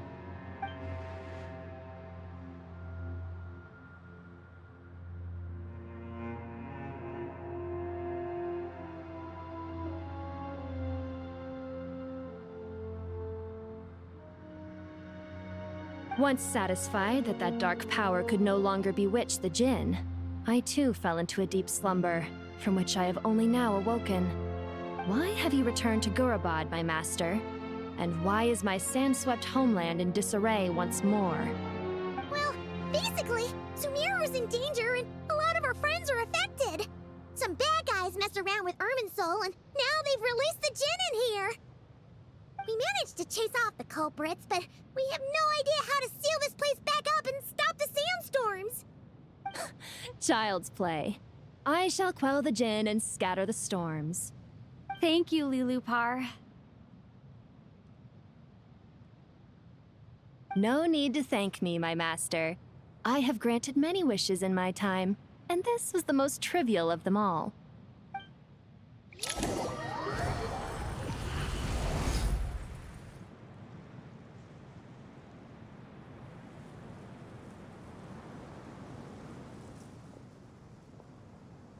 The sandstorm's gone.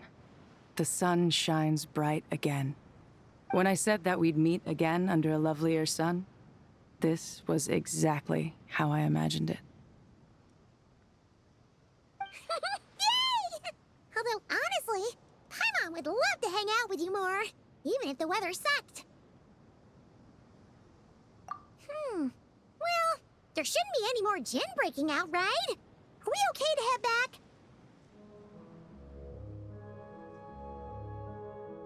Sounds good. You can introduce us to your other friends. Another adventure begins. Lovely. The storms have stopped! We should be able to get to the Temple of Silence without any problems now. Time to regroup!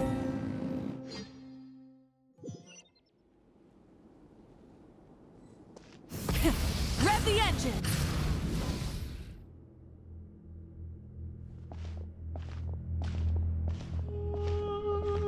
So, this is the Temple of Silence.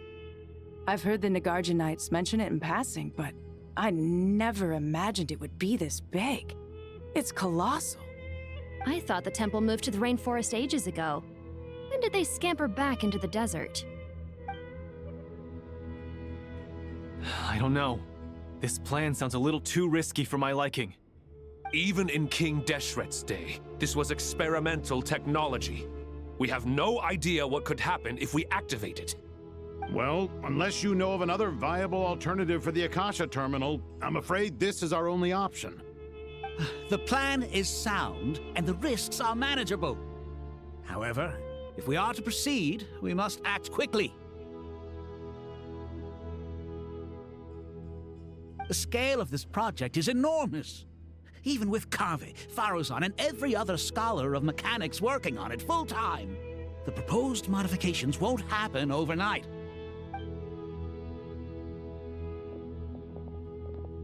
You're back. Everything all right? And who are they? Friends of yours? Pretty much everyone in the Temple of Silence is. This guy's Kave, and the one next to him is Alhaitham. Hello, I'm Jet, and this is Lilupar. Oh, a famous name from the history books. Pleased to meet you. A friend of a friend is a friend of mine, as they say. Who's they? Huh? Do people not say that? Not in the desert. Friends you can trust, but friends of friends? Gotta keep an eye on them. Still, I do trust the Traveler's judgment. I'm sure you're good people. The sandstorms have calmed down. I take it the Gurabad problem is resolved? What did you find?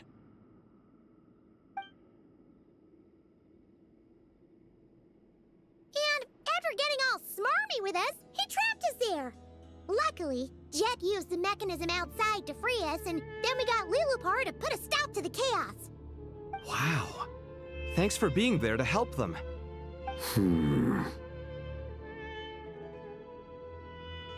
So, this mystery man openly admitted that he was merely a Harbinger subordinate. Yeah? Is there something weird about that?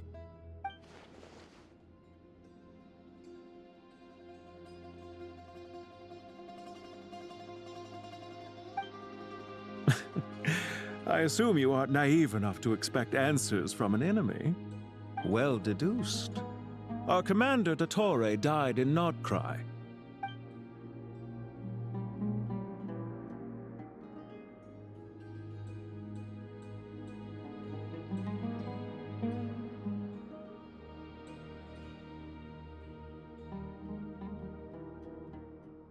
Are you wondering about his true identity? Or do you think there's a big conspiracy behind all this?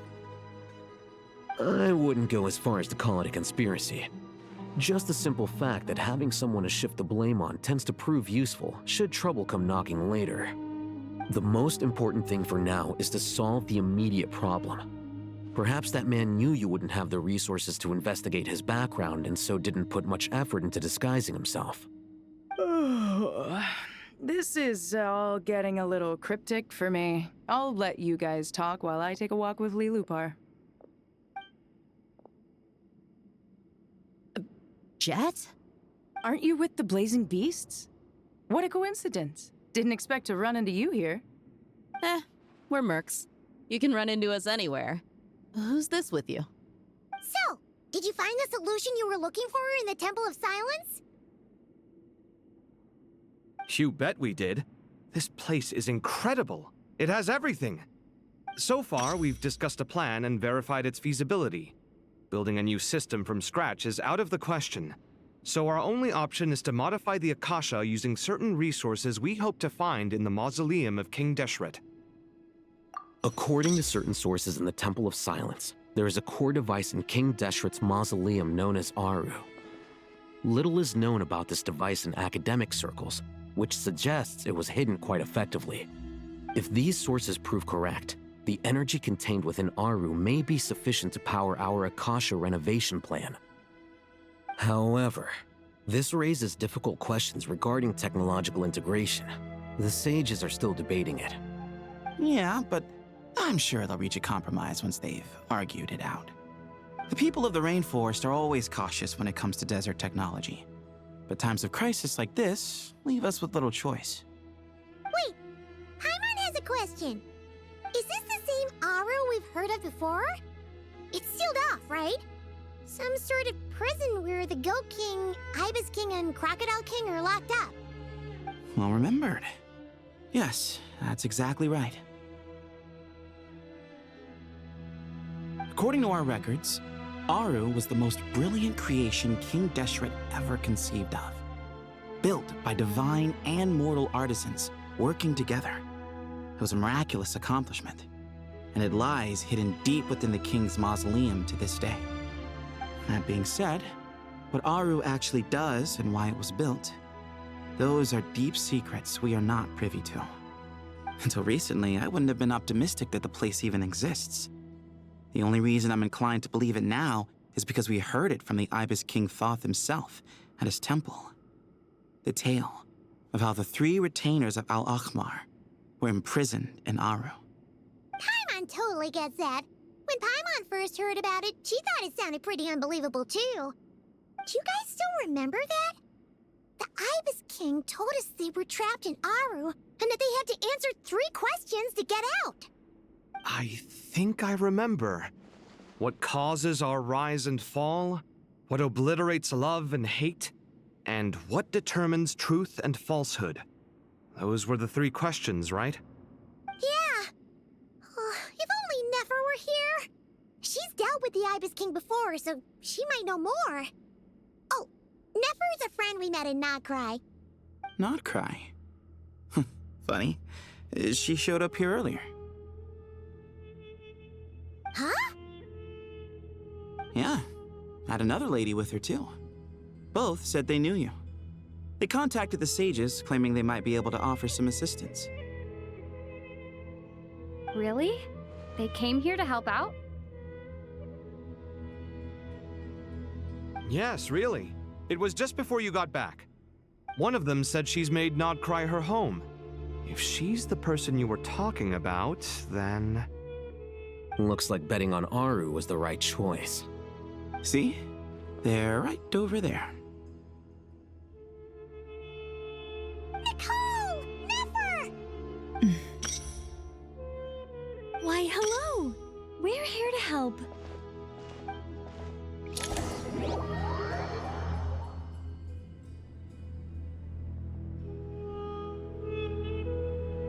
It's a good thing we left early.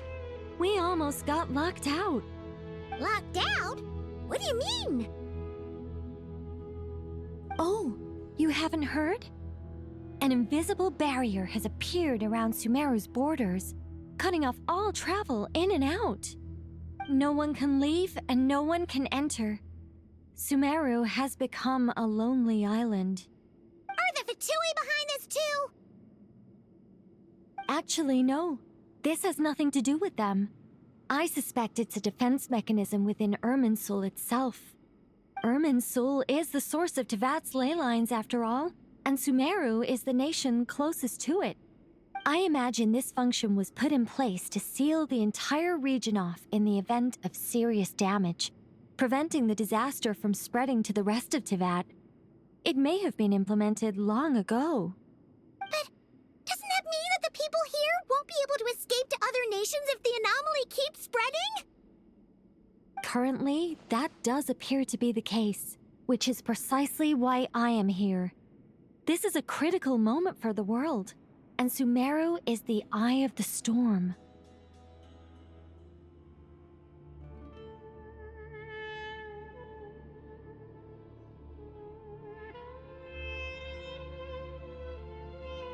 Paimon's surprised you managed to convince her to come back to Sumeru. Indeed. Even for someone of my wisdom and eloquence, this tested my skills to the limit. And why should it concern me that Sumeru's in trouble? Surely you don't think I still have feelings for that place? Judging by your tone, I suppose you don't. Sounds like you don't know much about my past. And here I thought you knew everything. All I know is that the Ibis King is the source of your power. He was quite a prominent moon envoy once upon a time, so I do know a thing or two about him. As for your past, I have ways to learn the full story if I wish to. But everyone has secrets they'd rather keep to themselves, wouldn't you say? I'm glad you see it that way, Miss Nicole. I've chosen to call Nodcry home, which is why I did my part in its hour of need. That doesn't mean world savings become a habit with me. I have no particular desire to play hero in Sumeru, thank you. I understand. Human emotions do not appear and disappear without cause. There is always a reason to be found behind both salvation and destruction. Still, if time has taught me anything, it's that human emotions are often complex and in conflict. That's why people change their minds about things all the time. But that's where we angels come in. Our duty ultimately is to guide people towards their deepest, truest desires and help bring them to fruition. So I wish to hear about your past, because I do not believe you are motivated by hatred alone. And if we still arrive at different conclusions in the end, that's okay.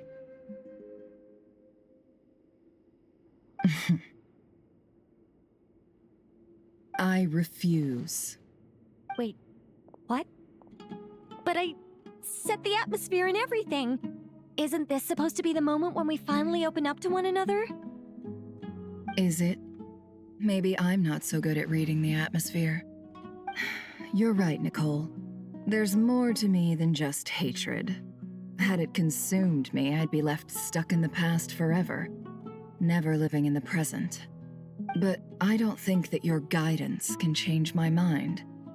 The all-consuming sands, the bloodshed, both deserved and undeserved. Those old emotions cling to me like a shadow. Do you wish to shake them off? No. I hope to remember them forever. Those emotions and memories shaped me into the person I am today. They'll always be a part of me. In that case, would you like to hear my perspective, at least? Sure. It's not every day you get to hear an angel's opinion. A long, long time ago, when the angels still walked freely upon the earth, I found life tedious. Monotonous work, lukewarm relationships. Things weren't nearly as interesting as they are now. And yet, since the angel's demise, I have found myself missing those days on more than one occasion. Human emotions are often attached to a person, a place, or an object. When those things are gone, the memories quickly fade, and the emotions slip away along with them. If Sumeru were destroyed, both rainforest and desert would be no more. With the object of your hatred wiped from existence, it would not take long for the memories buried deep in your heart to slowly fade. Both love and hate are intense emotions, but they are nothing compared to the void left behind when they disappear. Most sophisticated, Miss Nicole. But anyone focused on the future could only ever applaud the destruction of the things they hate. Still, I'm a special case. Someone once told me that human memory is more selective than a Mora-hungry merchant choosing between customers. We all need a reality check once in a while, so we don't forget the truth.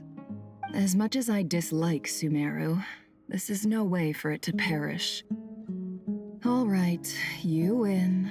I'll help you out a little, but I won't work for free. How much will you need? You're not gonna milk this for all it's worth, are you? What do you think? I'll be upfront with you. I don't have much more on me. If that's what you need, I could borrow some from Alice. Or perhaps I could pay in sculptures. The ones I carve are actually worth quite a lot. Just cover my travel expenses. Huh? Is that all? That's all. Given all the people I owe favors to, I can just about justify a trip to Sumeru. Yehoda! Here, boss! What do you need? I'm going back to Sumeru for a while. While I'm away, you'll be in charge of the curatorium. Me? I'm in charge? Whoa! Don't worry, boss. You can count on me! And that was how the ingenious Angel Nicole brought you the perfect person for the job in your hour of need. Hip hip hooray! That was far more detailed than necessary. Not lacking in embellishment either. I never thought I'd return. Especially not the desert. But life doesn't always go as planned, I suppose. What's Candace up to? I don't think I've seen her yet. She is still taking care of things in our village. Should be joining us before too long.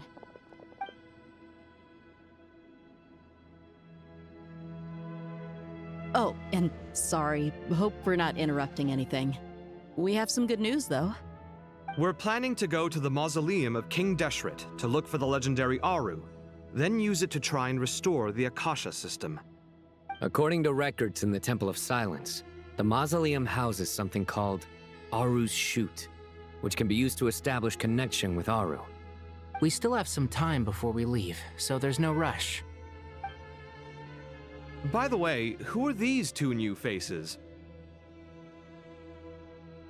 Just call me Nefer. I'm based in Nodcry. Did I hear you mention Aru? Correct.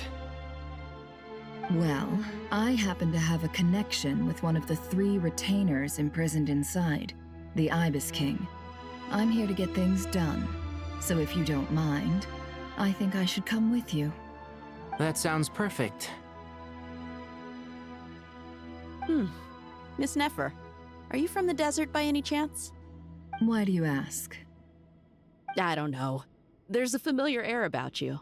Plus, you mentioned Candace. Sorry, I don't mean to pry. It was just a random thought. I'm Dia, an eremite mercenary. My work usually keeps me out in the desert. I'm on good terms with Dory. and she's mentioned you all before. It's nice to finally put faces to the names. However, my associate here is probably less well acquainted with you. Why don't you all introduce yourselves? Actually, I'm a little better acquainted than you might think.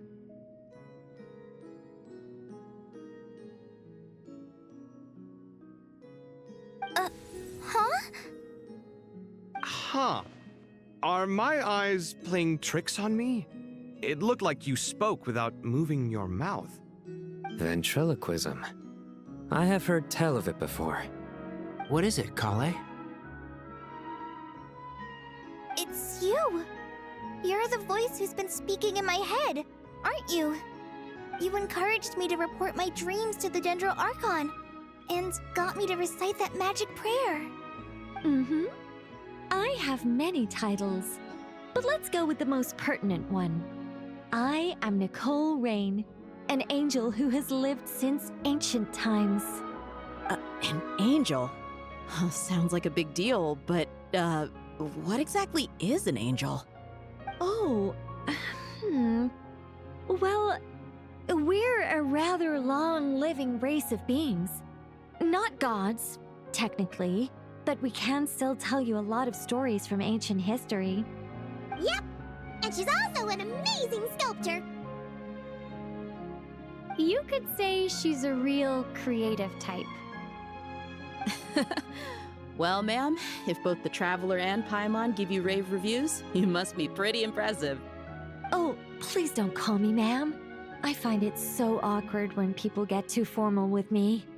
Just relax and be yourselves. No need to be nervous.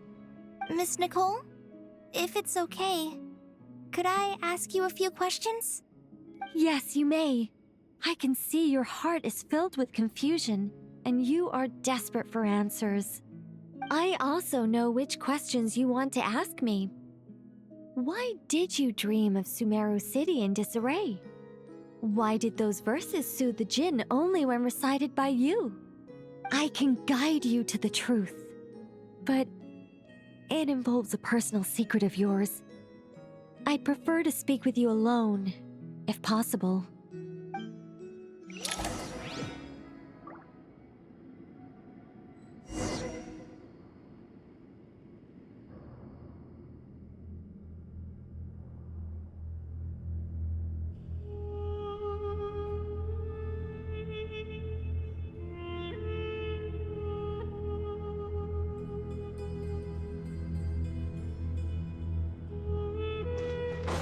Try and stop me!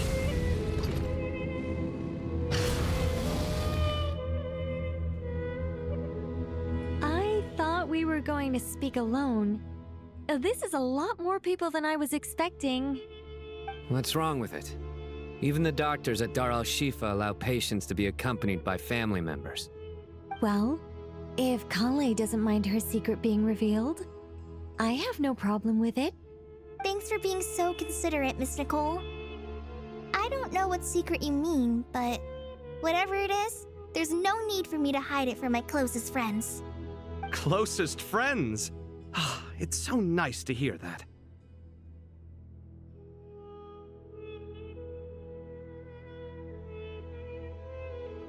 All right. In that case, I'll get right to it. Kale, are you aware that there are god remains inside your body? I am. When I was young, I got sick with Elazar. Nothing could cure it. The Fatui convinced my mom and dad that they could help, and I was sent to an unfamiliar place. There were a lot of other kids just like me there. This creepy guy injected us with some strange medicine, which I heard contained god remains. I can still remember the pain like it was yesterday. But thanks to the friends who've stuck by me all this time, I've gradually been able to overcome those memories. Anyway, so you're saying that what happened to me has something to do with the god remains they injected me with? Yes. Those were the remains of Nabu Malikata, the goddess of flowers. What? Huh. Fascinating. You don't seem surprised like the rest of us. Why? The possibility crossed my mind when Kale recited the Goddess of Flowers song and calmed the Jinn. You made Paimon jump! What are you doing here, Lilupar? I was merely passing through when I heard the name of the Goddess of Flowers. Be assured that I share your surprise. You, with the hat. Are you certain? I sense no trace of the Lord of Flowers within her. Well, it is a very small fragment. Unless special methods are used to manifest its power, even her closest acquaintances would find it near impossible to detect. After the goddess passed away, her remains were scattered across the desert. King Deshret gathered all the pieces he could find and buried them in the Eternal Oasis. But some fragments remained unaccounted for. Eventually, the Fatui must have found a way to track some of them down. Presumably for use in some experiment. It's not an uncommon occurrence. You're more shaken than I thought. In one sense, you've been extraordinarily lucky. So many people who yearn for this kind of power never attain it, yet you have coexisted with her all this time without even realizing it. I don't know what to say. I'm glad that I could help everyone with this power, really. But knowing that a fragment of the Goddess of Flowers is inside my body is... it's a strange feeling. Well, people value their autonomy very highly. Even a well-intentioned intruder can shake one's sense of self. I understand how you feel, Kale. But once you get used to it, you'll find it's nothing to be concerned about. Huh. I guess you, of all people, have a good reason to speak on this. 2 good reasons, in fact. Incidentally, 3 is the maximum number of Hermanubis' Ba fragments that I could bear. Let me guess. Because 2's company, but 3's a crowd? Thanks for helping to explain the joke, Tainari. Not my intention. Goddess preserve me. I should take my leave. This boy in his wolf's head hat speaks much too differently from the Hermanubis I remember.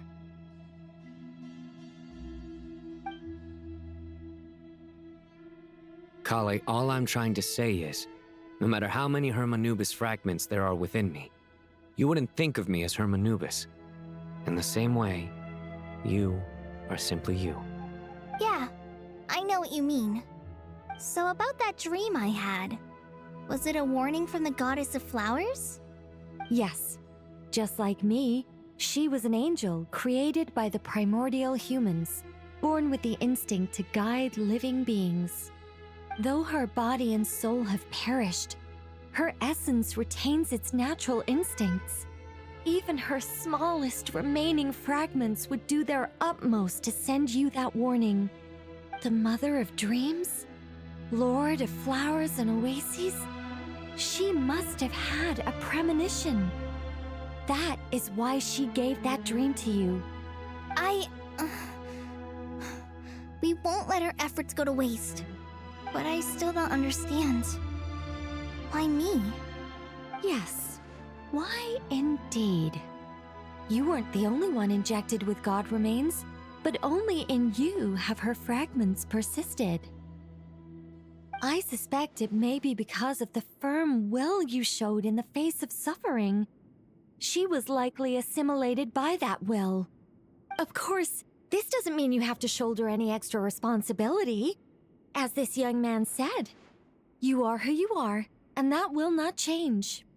All right.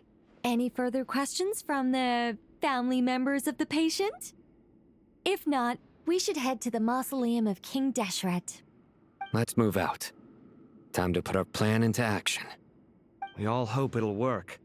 But will we really be able to open Aru? And even if all 7 pillars of King Deshret agree to let us proceed, the scale of the work to follow is daunting to say the least. Haven't you handled other big projects before? I mean, the biggest project I've worked on to date is probably the Palace of Alcazarzaray, I guess? But this is orders of magnitude beyond that. It's a total nightmare. Look on the bright side. At least this time you're actually here when Sumeru needs you most. You won't have to come asking me for details after the fact.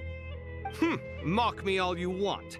But now that I'm here, things will be resolved far more quickly and smoothly than last time. Kave's self-doubt disappeared in an instant. Like magic. Well, this confidence is most gladdening. Now, go and pack your things. We'll head to the mausoleum as soon as you're ready.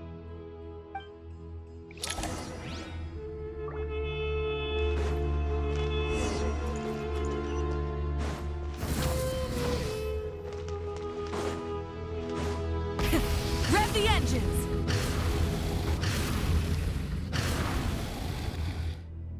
Oh, Miss Nicole. I heard you're a very talented sculptor. Is that true? Oh, I don't know. I wouldn't want to blow my own trumpet.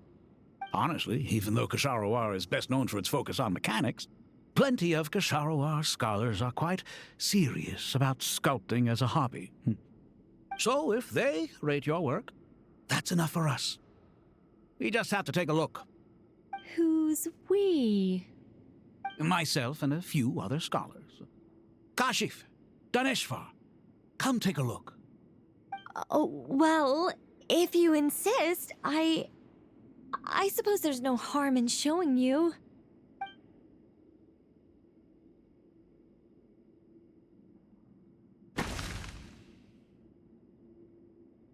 Whoa! Where did that come from? Look at the level of detail. It's so lifelike. The squirrel descends from the heavens like a champion, and the earth trembles beneath its feet. What do you think? Striking, isn't it? Kaveh? Kaveh, come here for a sec. Oh, and Madame Faruzan, didn't you used to study in our darshan? Come take a look. All right, but hang on a moment. I have to finish reviewing this proposal first. You called? What is it, youngster? This squirrel statue. Isn't it cute? Oh, a squirrel. I wouldn't say cute per se. The realism is what stands out to me. Were you trying to carve a statue of a hero, young lady? Oh, a hero? I suppose so.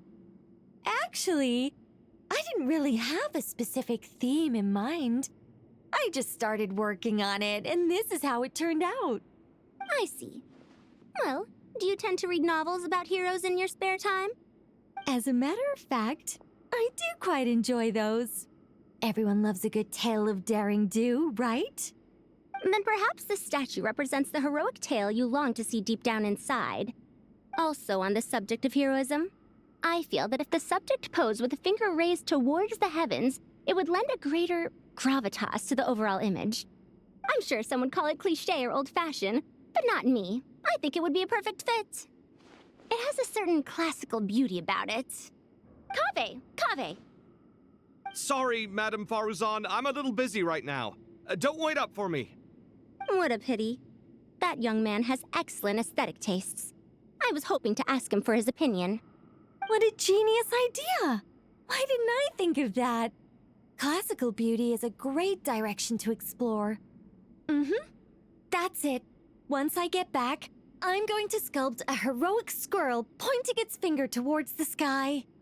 Precisely. A declaration of victory. You understand my vision. Then place the two statues face to face. Yes! That's exactly what I was thinking. It'll be a masterpiece. Miss... I'm sorry. I didn't catch your name. Just call me Nicole.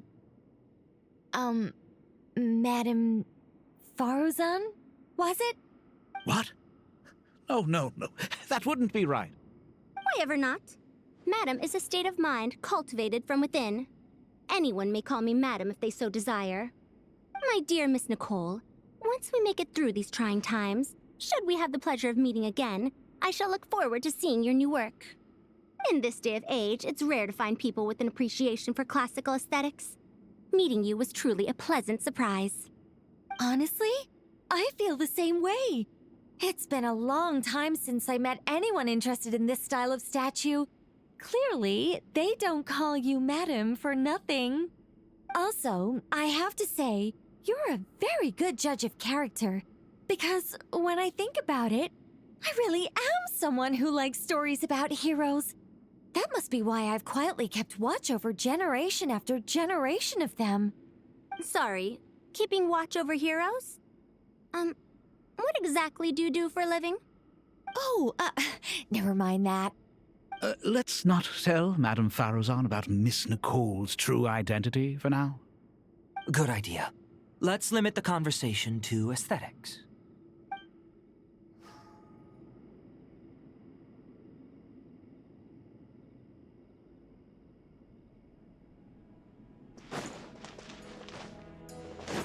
Try and stop me!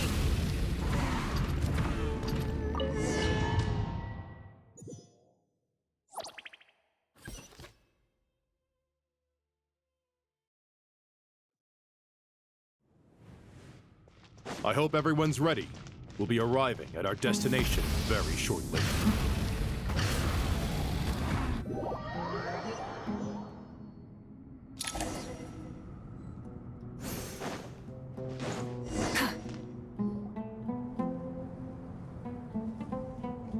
Why, we've not seen so many visitors ever, really. What is this place now, a tourist attraction?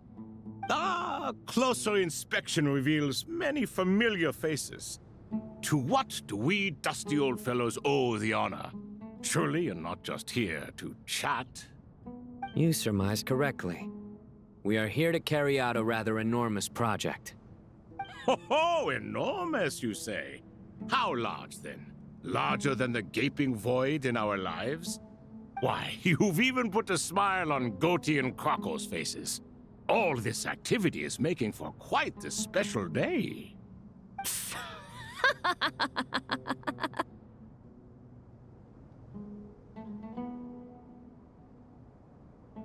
I know that laugh. Lilipar? What on earth are you doing here? Oh, this is hilarious. Turns out good things really do come to those who wait. As long as you stay alive long enough. When did you three get locked up in here? And still you act all high and mighty, putting on a show for the younglings. Truly hysterical. Why, you... Yes, I know. No need to shout.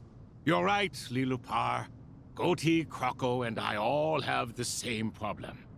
But didn't King Deshret seal you away?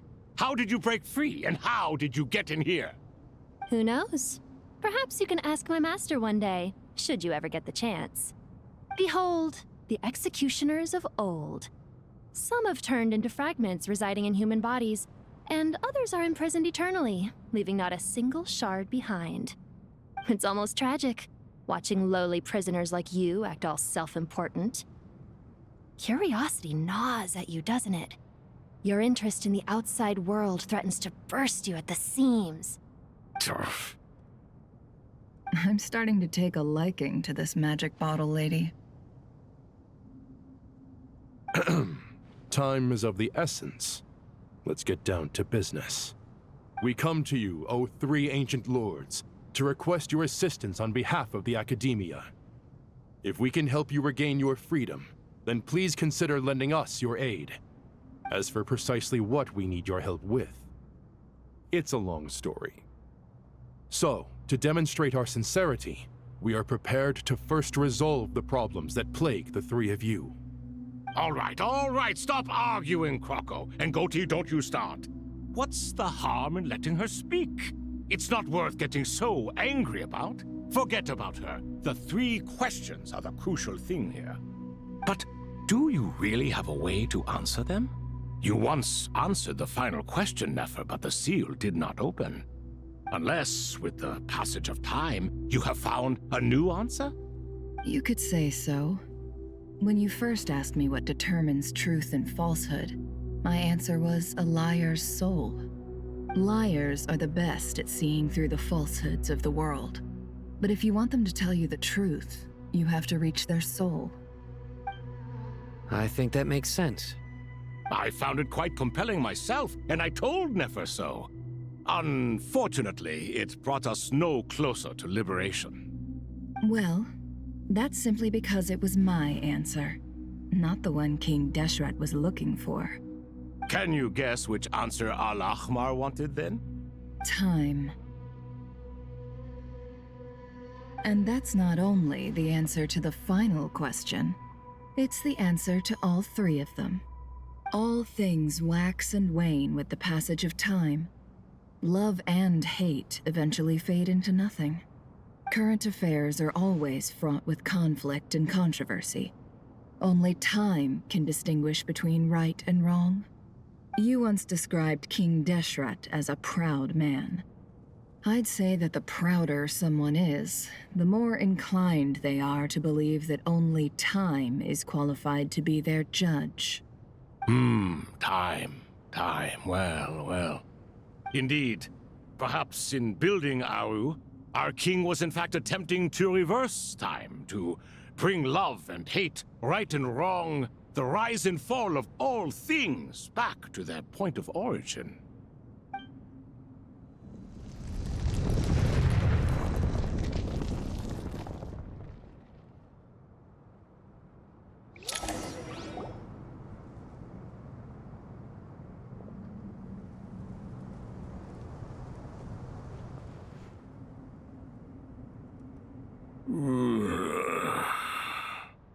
This is the most eventful day I have experienced in a long time. You have my sincere gratitude. Are those 3 of the 7 pillars? Turns out the statues were quite faithful to the source. You three seem to be in good spirits. Prison can help a person grow and learn to cherish what they have. Nevertheless, after everything you've done for me, I sincerely hope you never have to experience it for yourself. Hello, Nefer. It's good to see you, Thoth the Ibis King. Nice. Definitely puts my mind at ease, seeing you two getting along so well. Should we maybe introduce ourselves, or... Sure. I'm Sethos, the current leader of the Temple of Silence. This is General Mahamatra Sino, and this is the former Spantamad sage, Cyrus. But I'm guessing none of that means a whole lot to you. Everything is equally new to us, in truth. We've been gone from this mortal world for longer than you can imagine. Let's hold off on the introductions for now. We can always ask Nefer about you later. It'll give me something to talk about with my chosen disciple. You're like a helpless parrot. Gods and people of yore are not necessarily welcome in today's world. Self-awareness is one of my finest qualities. I thought I ought to share its fruits with you two. Is that so? Well, I think we'll take it in stride, just as we did with the 3 questions. Let's not forget, it was my persistence that won you both your freedom. Fair point. I have to applaud your persistence. And I must praise you for your wisdom. Now, state your wishes, young ones. I'm sorry? Why, your tremendous accomplishments deserve a reward, do they not? You must let us do something for you in return. General Mahamatra, what do you think? I won't beat around the bush. Sumeru is facing a crisis the likes of which have never been seen before, and we need your help. Every calamity throughout the ages has been connected to us in one way or another, whether we were its cause or consequence. Whatever is wrong with Irminsul, it severely affected the Dendro Archon. She fell into a coma, and is currently receiving treatment from the Dendro Dragon.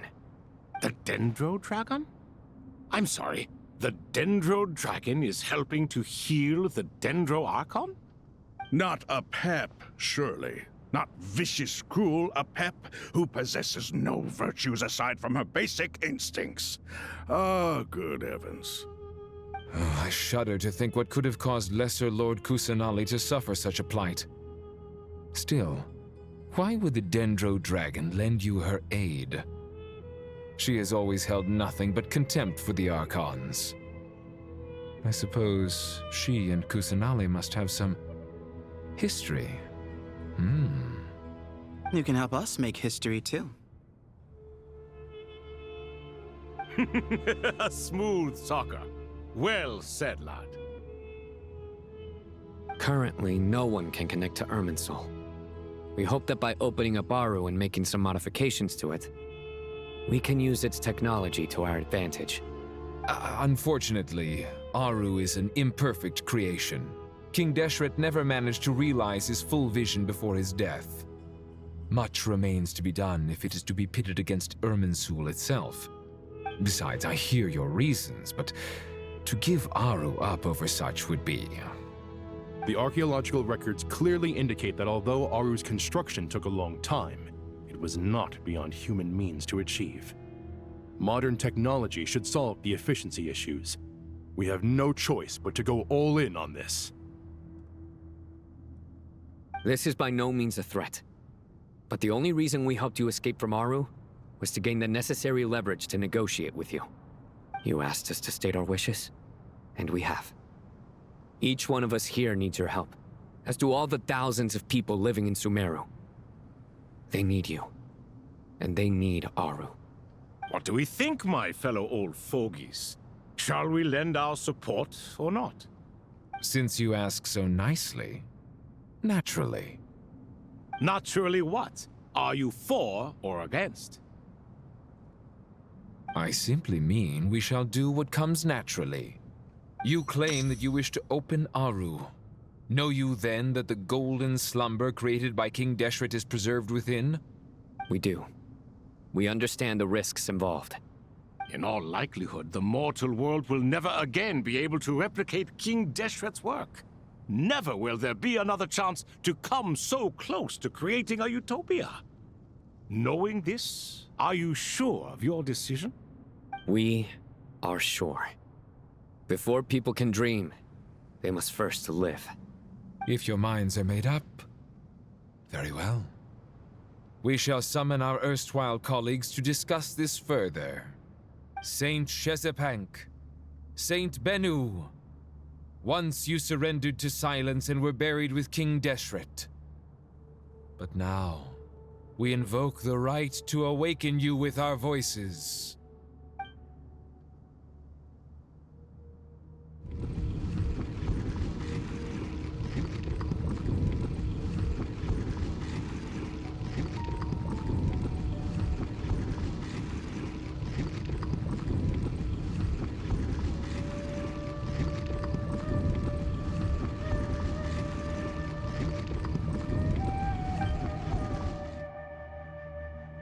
Saint Bennu, responding to your call.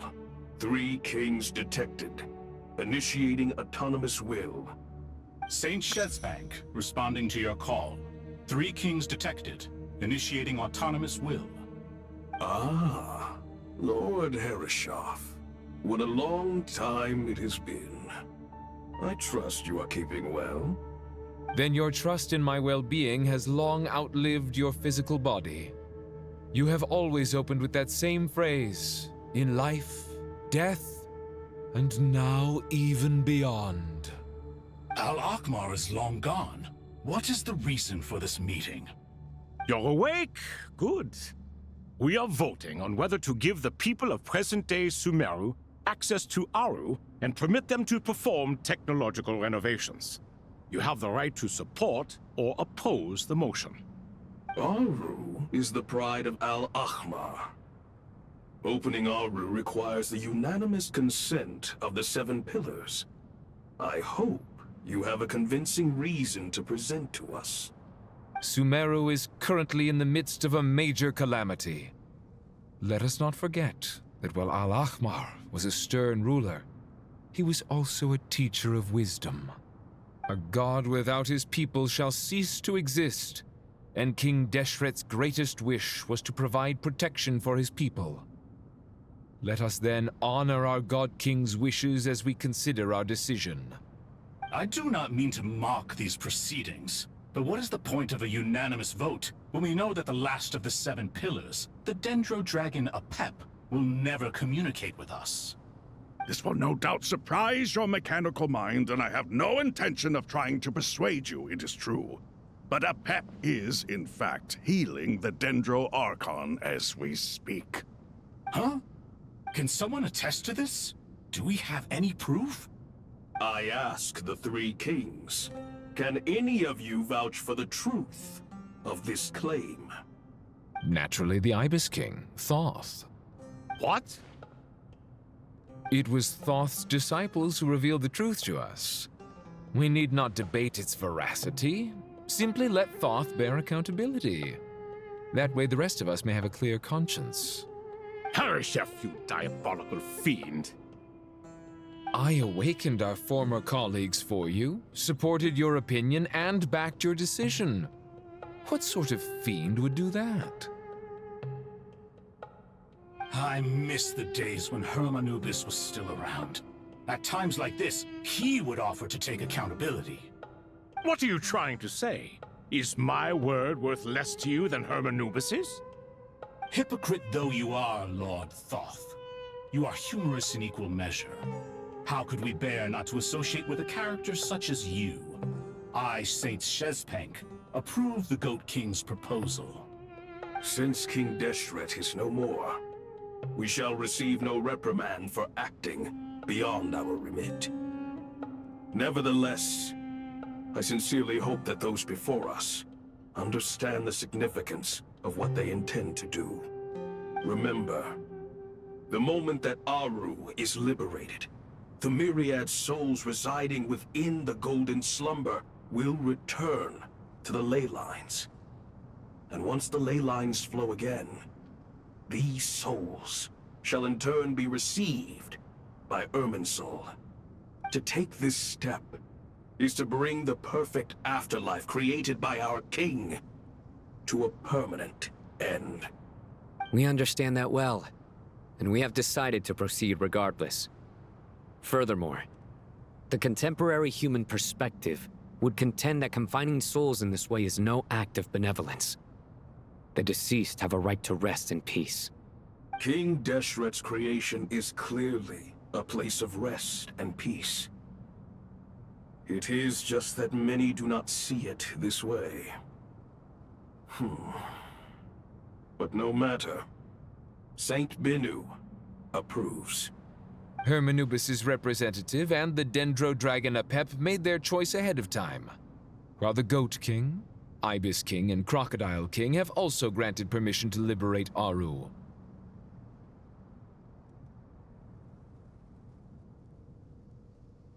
By the grace of His Majesty, guided by his wisdom and will, let the gates of Aru be reopened.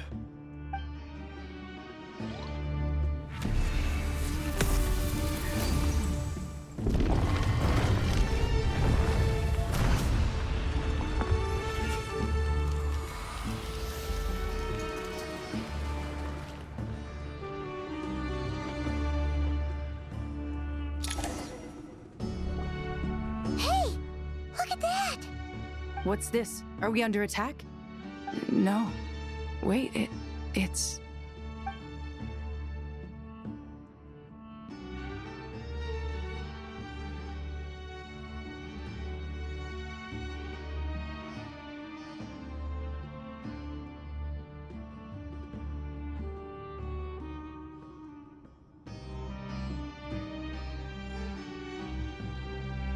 Here you are. Through the sands of time, I see you. Father. Father, is it really you? It's Chet's father, Jibriel! That's right! He entered the Golden Slumber, didn't he? I smell blood and sand on you. You've grown, strong as a wild beast, and without shedding a tear. You have to leave, don't you? Please, just answer me this. What should I do for you? This meeting is a blessing from the gods. My soul, once imprisoned along with that of Semail, is finally free. I am truly grateful for the chance to see you again. That the dead should meet the living is itself a miracle. One brief, precious moment is enough. Enough to set my heart at ease. Do not weep for me, Jet. I know you will accomplish many great things in your life. You will go further and climb higher than I ever did. All I ask is that you take good care of yourself.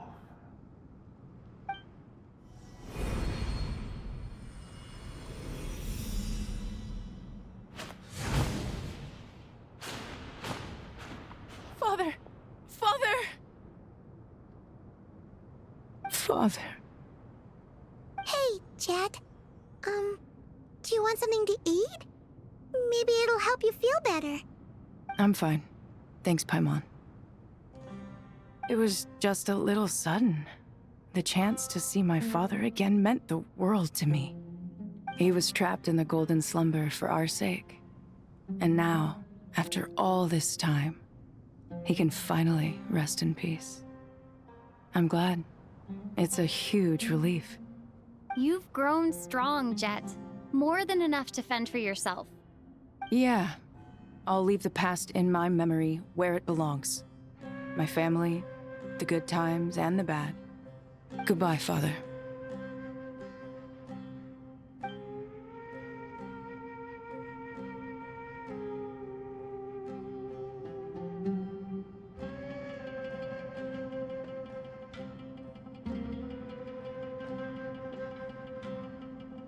Ah, me, what a touching reunion that was.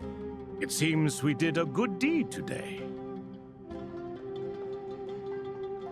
We three retainers, once imprisoned for our iniquity, are surely the least qualified to judge whether this deed is good or bad. Either way, Aru is open. Now you have your opportunity, and with it, whatever trouble may ensue.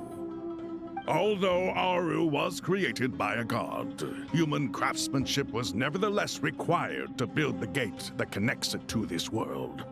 Perhaps the relationship between gods and humanity follows a similar principle. As for your proposed renovations, we cannot determine which functions to keep or discard.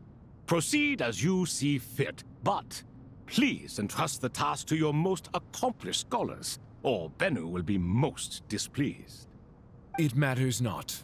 The Ibis King shall be accountable if any problems arise. Ibis, you chose to take on disciples, and so it follows that you must accept the risks of associating with humans. If I'd known you'd be like this, I would have locked all of you away in Aru, never to leave again for all eternity. All of us? What does this have to do with me? Vilify me no further. Scholars, since you have liberated Aru, allow me to present you with a gift. Using Aru's power, we shall install a defense mechanism at our king's mausoleum.